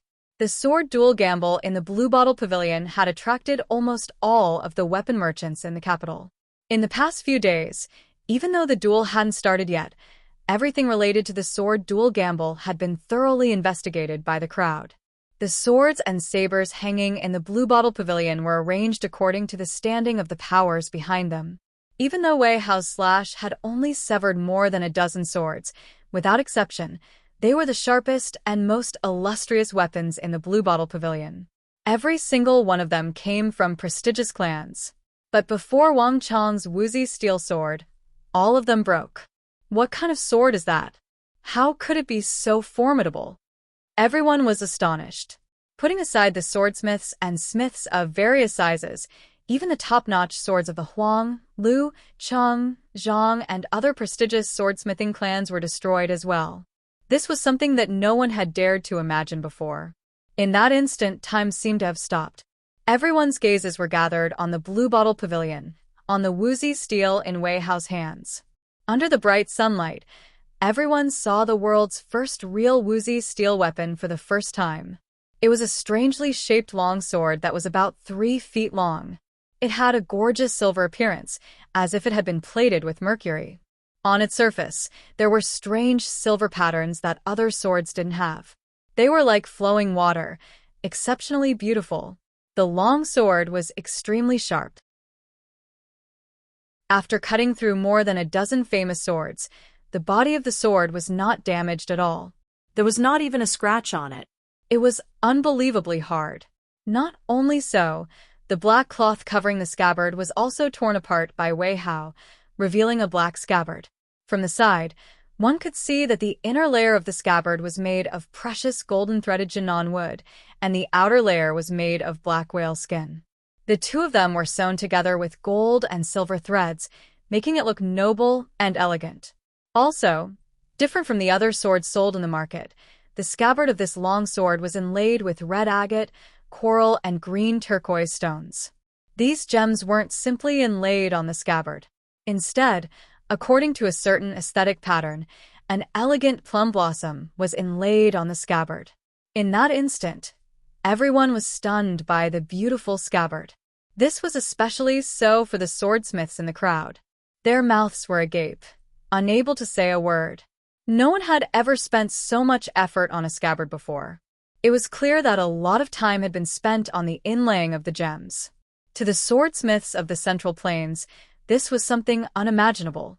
Everyone knew that the crux of a sword was the sword itself, not the scabbard. All those who worked hard in other areas would be considered to be gaudy, flashy, and impractical. Thus, there wasn't a single sword shop or shop in the Central Plains, including the few prestigious swordsmithing clans, that would spend so much effort on a scabbard. Even if those master swordsmiths were willing to put in extra effort on the scabbard, it wouldn't be to such an extent. The precious gems that Wang Chong inlaid on the scabbard probably cost more than 600 gold taels. Not only so, Wang Chong had even spent some effort on the hilt of the Wuzi steel sword. The handguard was made of silver and gold, and the handle was made of black rhinoceros horn. Furthermore, just like the scabbard, precious gems were inlaid on the hilt as well. If it was anyone else, they would surely say that it was flashy and impractical. However, after witnessing the prowess of the Wuzi steel sword, no one dared to say a single word. Good sword. It is indeed a good sword. To think that there would be such a sharp sword in the Central Plains. In the Blue Bottle Pavilion, Mo Zaid could see everything clearly. Holding onto the sides of the rattan chair, he abruptly stood up. He had always been very relaxed about this wager. But at this instant, Mo Zaid suddenly realized that he had truly underestimated this sword duel gamble. This trip to the Central Plains wasn't in vain. With such a sword, no matter how high the price is, it will be worth it. No matter what, I must bring a sword back. Mo Zaid stared at the Wuzi steel sword in Wei Hao's hands, and his eyes lit up. Swords of the same grade would at most leave a few cuts on each other's swords. It was absolutely impossible for one sword to break the other's sword. To achieve such an effect, the quality of the sword had to far surpass the other. The difference between the two was like the difference between a treasured sword and an ordinary metal. There was something that Mo Zaid didn't tell Wang Chong. Even though his personal sword wasn't the best in Carrick Spa Xinu, it was definitely one of the best. It could definitely represent the highest level of swordsmithing in Carrick Spa Xinu. To think that Wang Chong's sword was able to break his personal Carrick Spa Xinu sword in a single strike. Clearly, Wang Chong's sword wasn't just slightly superior to his, it was completely superior. There was a huge chasm between the two. I've really profited from this trip to Central Plains. Mo Zaid was incomparably agitated. In Wang Chong's sword, he saw a skill that surpassed that of Carrick Spa Xinu. If he could bring such a skill to Carrick Spa Xinu and promote it, it would be worth more than 10,000 gold taels. At this moment, Mo Zaid's heart was filled with a strong desire. He had to buy this unprecedented sword. There was another person who felt the same resonance with Mo Zaid. However, different from Mo Zaid, Zhao Fengchen's attention wasn't on the Wuzi steel sword in Wei Hao's hands. From the moment Wei Hao made his move and jumped down from the third floor, Zhao Fengchen's attention had been on the metal mountain that Wei Hao had split apart. It's too sharp. Most famous swords and sabers would only be able to cut 4 to 5 centimeters into raw metal. However, this sword was able to split apart a zhang tall metal mountain. If it was on the battlefield, it would definitely be sliced into two along with its armor. Zhao Fengchen was an imperial army member of the royal palace. The moment Wei Hao made a move, Zhao Fengchen immediately felt the value hidden within it.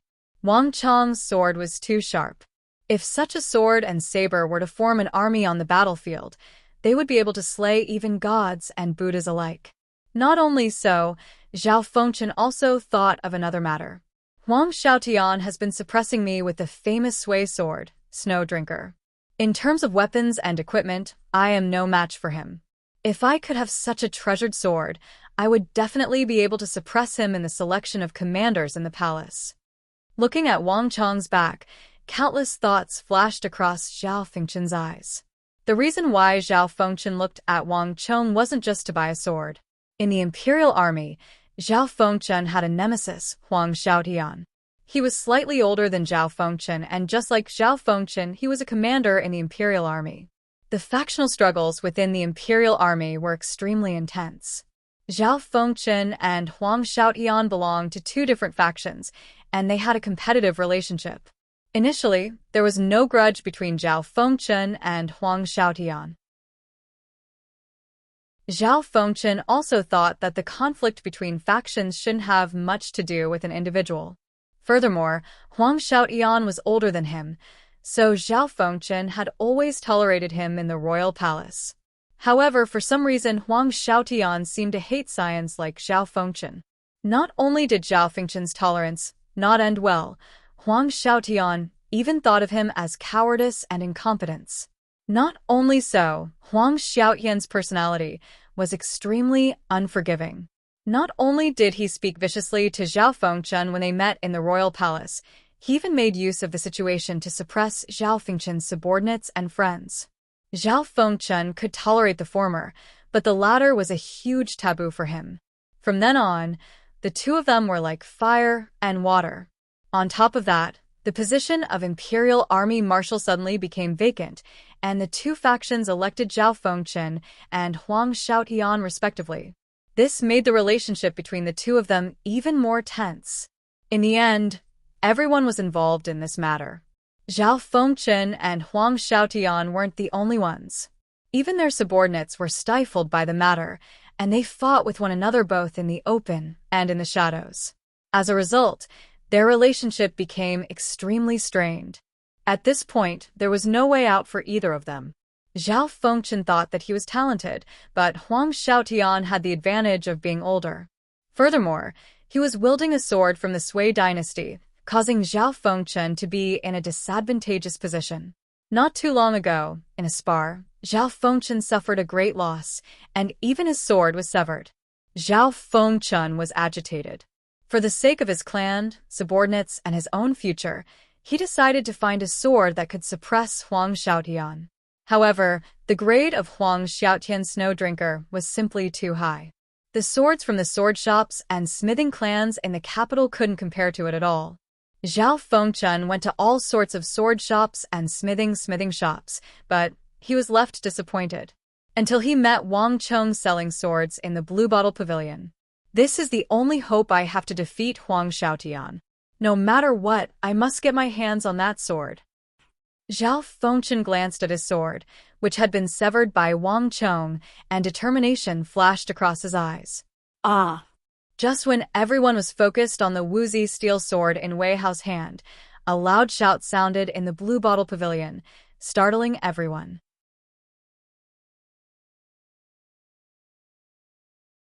Chapter 60. Ah! The crowd exclaimed in shock. This move came too abruptly, and many people couldn't react in time. Not good. Wei Hao's face paled in fright. He had just followed Wang Chong's instructions and split the metal mountain apart.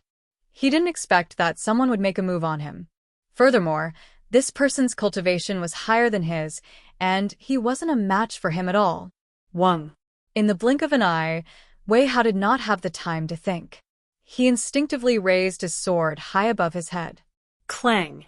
The broadsword was split into two, and the tip of the sword flew more than 10 zhang away. Impossible. I've been forging swords for 10 years. How can there be a sword that is tougher and sharper than mine in this world? The full-bearded brawny man stared at the broken sword in his hand, and his expression seemed to be agitated. Before he could finish his words, he spurted a mouthful of blood and fell to the ground. Wei Hao was taken aback. Only then did he realize that the full-bearded brawny man wasn't coming for him, but for the woozy steel sword in his hand. Ha ha ha. This is the sword forged by my brother, the #1 sword in the world. Who else wants to give it a try? After a moment of silence, Wei Hao suddenly turned around and raised the woozy steel sword high up with a proud expression. Wei Hao had been on tenterhooks in this duel, worried that Wang Chong wouldn't be able to match up to him and that he would have to pay an astronomical sum of compensation. Yet, Wei Hao didn't expect his brother to be so formidable. There were so many prestigious swordsmithing clans, smiths and smiths, but none of them could match up to his brother. Even the ferocious-looking, full-bearded, brawny man spurted blood in anger, as though he couldn't accept that there was a sword that was more formidable than him in the world. Wei Hao felt incomparably proud to have such a brother. This is my brother. This is my brother. Did you all see that? Did you all see that? Wei Hao stood in front of the Blue Bottle Pavilion in high spirits. If he could, he would have loved to tell the entire world what he was thinking. Ha, is there no one? Since you all aren't going to compete with me, I will represent my brother to compete with you all. Wei Hao burst into laughter. Suddenly, he leaped up to the second floor, and using the railing, he leaped up to the third floor. Not good. On the Blue Bottle Pavilion, the participating clans immediately reacted, and their faces paled in shock. Wait. We admit defeat.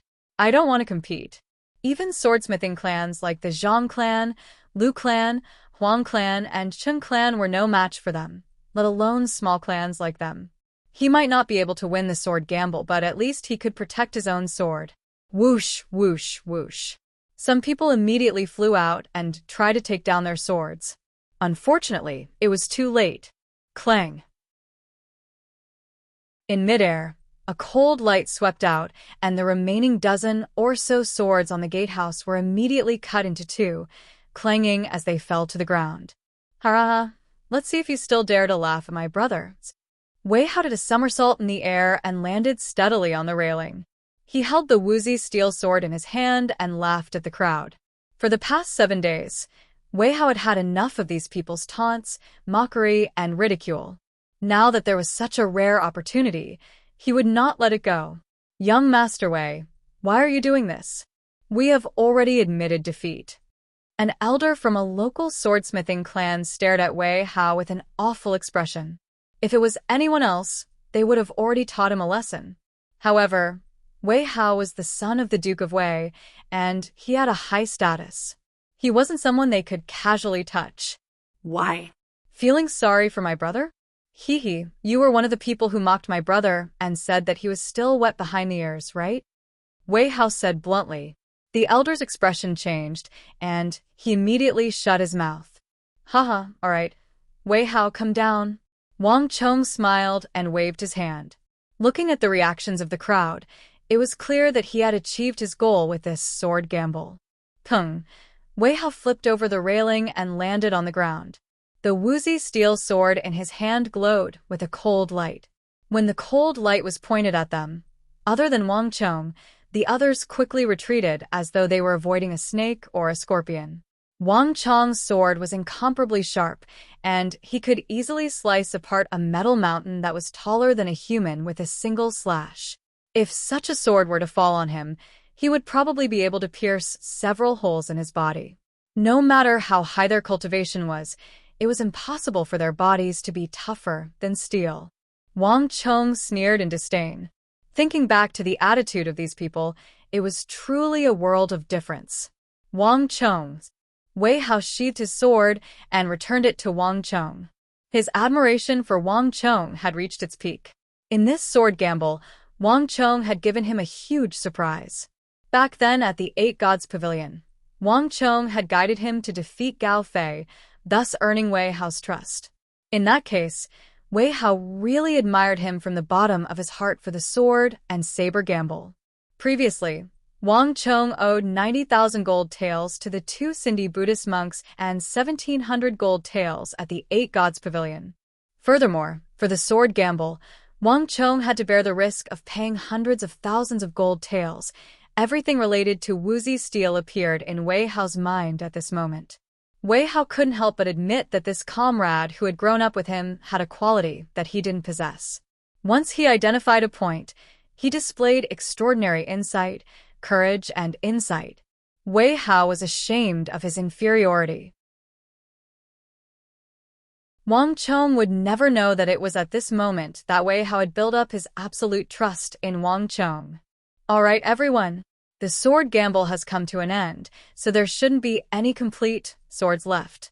According to the rules, each of you will pay 1,200 gold taels. I believe that with your standing, you won't go back on your words, right? Wang Chong turned around and looked at the crowd behind him. This time, surprisingly, no one said a word. Everyone was stunned by the young man in front of them, who was only in his teens. Or, to be more precise, they were stunned by the woozy steel sword in his hands. Shopkeeper Luo, you know many people in the capital, so I'll leave this matter to you. I'll have to trouble you to collect all of the gambling winnings for me. Gongzi, don't worry. Leave this matter to me. A voice filled with admiration sounded from the corner of the room. Wei Hao, let's go. Let's go celebrate today. Wang Chong smiled. Flinging his sleeves, he didn't leave through the passageway. Instead, he leaped down from the third floor of the Blue Bottle Pavilion. Is the height of the third floor 6 meters or 9 meters? There must be some brothers who miscalculated. Carrot, behind him, Wei Hao chuckled and leaped down as well.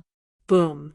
Upon seeing Wang Chong leap down from the third floor, the crowd outside the Blue Bottle Pavilion erupted in cheers. Look, that person is coming down. Make way. I can't see him. What does it have to do with me? The #1 swordsman in the world. To think that it would be such a young man. I've really broadened my horizons. You can't judge a book by its cover. To think that a young man could defeat such a prestigious clan. If I hadn't witnessed it with my own eyes, I would have never believed it. Praises sounded from the crowd. It was a far cry from the sarcasm and ridicule from before. At this moment, the arrogant fool had become infinitely more mysterious in the eyes of the crowd.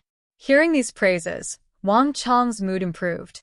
Without saying anything, he walked toward the carriage parked outside with Wei Hao. Wait a moment. On the Blue Bottle Pavilion, upon seeing that Wang Chong was about to leave, Zhao Fengchen immediately leaped down from the Blue Bottle Pavilion and chased after Wang Chong. Wang Gongzi, your sword and saber, I want it. I'm willing to pay 20,000 gold taels. Zhao Fengchen raised 2 fingers and said resolutely. Boom. Hearing this voice, a commotion broke out among the crowd. 10,000 gold taels. There was actually someone who was willing to pay 10,000 gold taels to buy a sword. Furthermore, it wasn't 10,000 gold taels, but 20,000 gold taels. It was even higher than the final price that Wang Chong had set. But before the crowd could recover from their shock, another voice sounded from the Blue Bottle Pavilion. 25,000 gold taels. Wang Gongzi, I'm willing to pay 25,000 gold taels to buy your sword. 25,000 gold taels. These 5 words were like a huge boulder that smashed into the crowd, causing a huge ripple. Wei Hao staggered and nearly fell. At the same time, Wang Chong also stopped his footsteps. 25,000 gold taels. This was a price that was higher than Wang Chong's by 5,000 gold taels. Hearing this voice, Zhao Fengchen's face also changed. Turning around, he saw a bearded Western Regions merchant jumping down from the Blue Bottle Pavilion. This person was none other than the Carrick's Spazinu merchant Mo Zaid. Wang Gongzi, allow me to express my respect to you. Your swordsmithing skills are superb, something that I have never seen before. If you can sell that sword to me, you will be my, Mo Zaid's, friend forever. Mo Zaid placed a hand on his chest and bowed sincerely. Insane, he must be insane. To spend 25,000 gold taels just to buy a sword. I won't be able to finish spending this sum of money even in 10 lifetimes.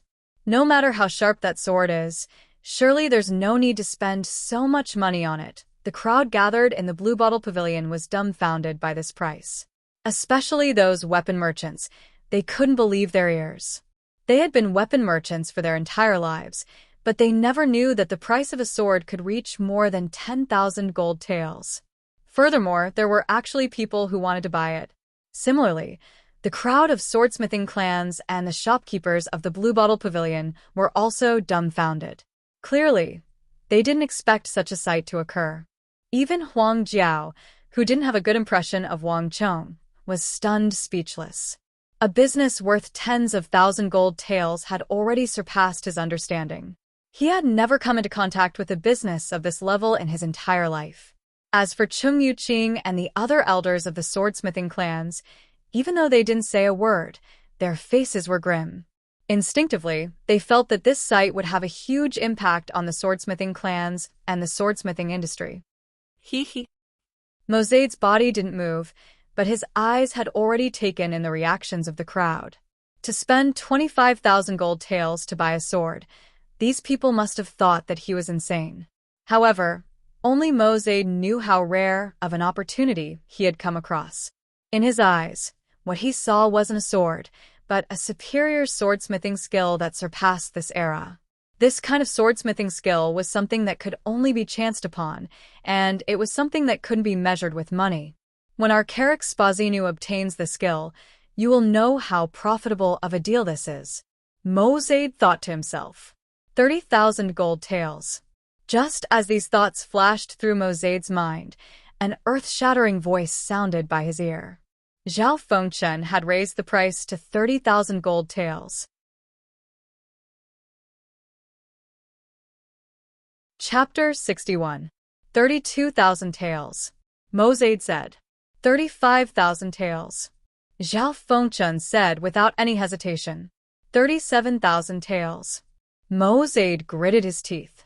The wealth of the merchants of the western regions was well known in the Central Plains. However, 30,000 gold taels was still a huge sum to Mosade. Mosade couldn't understand why the fellow before him would spend so much money to compete with him for a sword. 40,000 taels. Zhao Fengchen replied resolutely, as though he wasn't talking about 40,000 gold taels, but just a number. The Zhao clan didn't lack money. No matter what, Zhao Fengchen couldn't lose his prestige before a merchant from the western regions. Furthermore, the position of an imperial army marshal wasn't something that could be measured with money. There was a limit to the number of marshals in the imperial army, and it wasn't every day that one would have such an opportunity. Furthermore, the moment one was promoted to the marshal of the imperial army, it was equivalent to opening the door to promotion.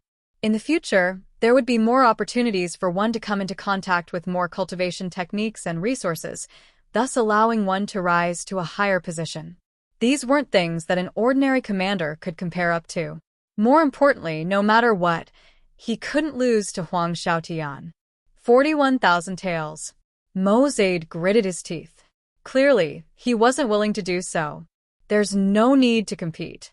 I won't sell it to you. Just when Zhao Fengchen was about to continue arguing, Wang Chong suddenly turned around and said something that left the both of them dumbfounded. The moment he said those words, the rowdy crowd suddenly fell silent. Everyone's gazes fell on Wang Chong. Why? Astonished, the both of them blurted out. 40,000 gold taels, such a high price was already 2 times that of Wang Chong's. Any ordinary person would probably be overjoyed by the news and would be dying to sell the sword as soon as possible. Yet, Wang Chong rejected the offer. Isn't the reason why you hung the sword in the Blue Bottle Pavilion so that you can sell it? Zhao Fengchen said. That's right. With such a high price, why would Wang Gongzi refuse to sell it? Isn't this reasonable for Gongzi? Mosade also said. Wang Chong's words had really caught him off guard.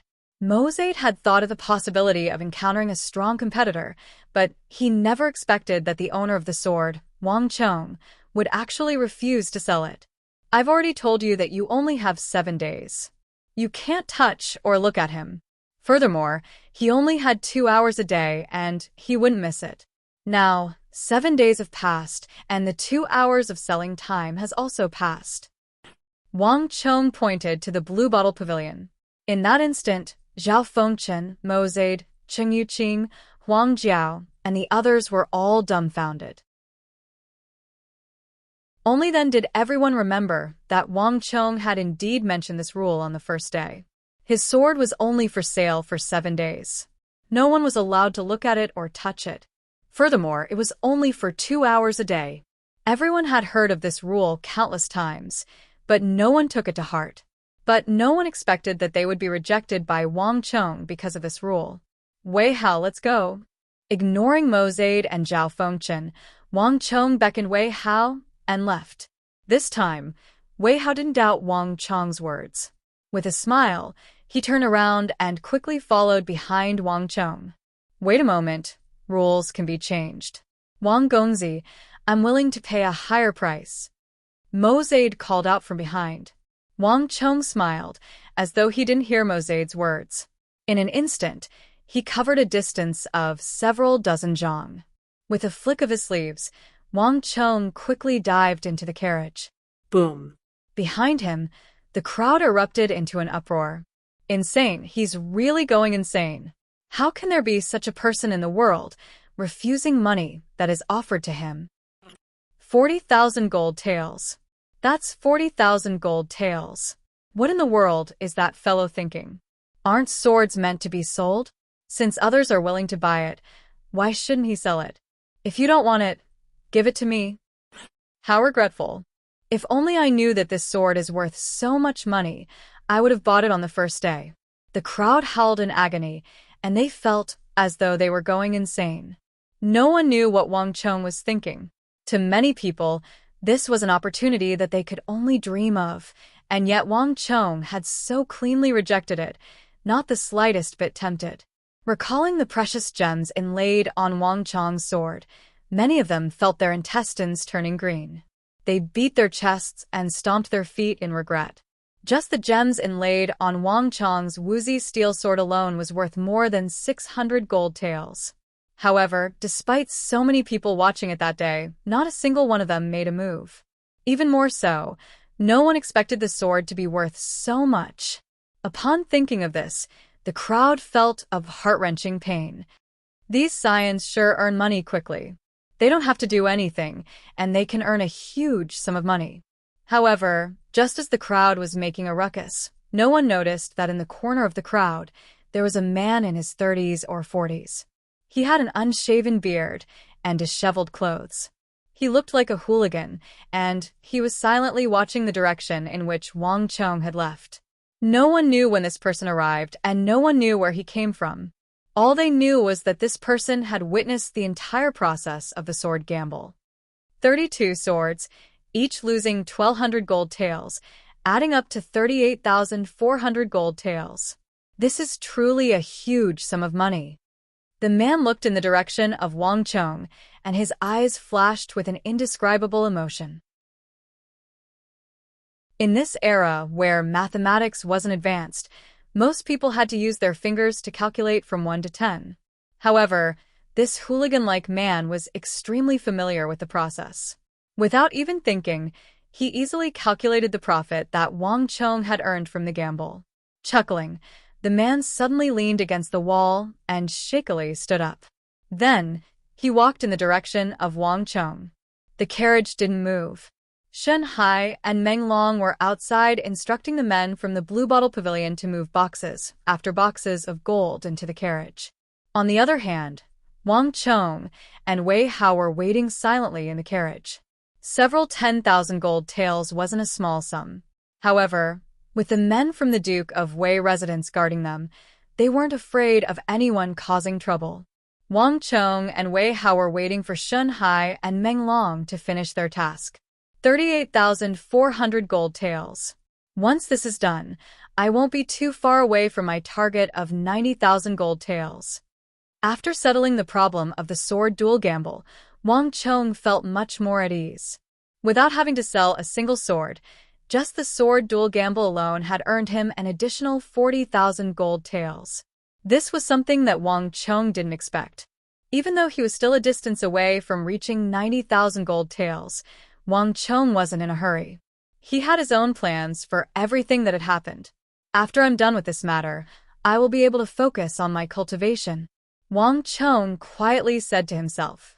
His hands clasped the back of his head, his body relaxed, and he slowly leaned back against the wall of the carriage. The pressure from the clan was too great, and all sorts of dangers followed him like a shadow. A single misstep could lead to his complete defeat. Under such circumstances, Wang Chong didn't dare to be distracted. Naturally, he wouldn't be able to focus on his cultivation either. However, Now that he had resolved his clan's crisis and obtained the Hyderabad ores, Wang Chong had laid down the most stable foundation for his future. With this, Wang Chong could finally be free of worries. Wang Chong, why didn't you announce your identity at the Blue Bottle Pavilion? If you had done so, you would have been able to save yourself some trouble. In the carriage, Wei Hao suddenly spoke. Even now, he still couldn't understand this matter. If those fellows knew that Wang Chong was a descendant of the Wang clan, their attitude would definitely be different. There's no need for that. Wang Chong smiled. I can settle such trivial matters myself. If I were to rely on my clan for everything, wouldn't I be lacking in ambition?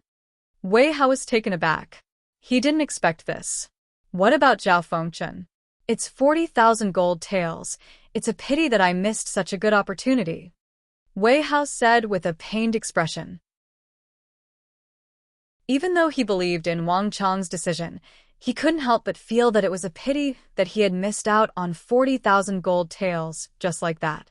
Hearing Wei Hao's words, the smile on Wang Chong's face widened. Don't worry, I won't be able to escape, Wang Chong said. There were some things that Wang Chong didn't go into detail about. Wei Hao to know that the reason why Wang Chong set up the rule of not looking at or touching the swords was because he had no intention of selling them at all. The crux of hunger marketing was to not satisfy the buyer's appetite easily. If Wang Chong had agreed to Zhao Fengchen's request, he would have gotten the 40,000 gold taels. However, he wouldn't be able to sell the other Wuzi steel swords at such a price. This was something that Wang Chong couldn't do. As for Zhao Fengchen, Wang Chong wasn't worried about him at all. Given the deep affinity between him and the Wuzi steel swords, it was impossible for him to run away. However, these weren't things of this era, so it wasn't appropriate for Wang Chong to tell Wei Hao about it.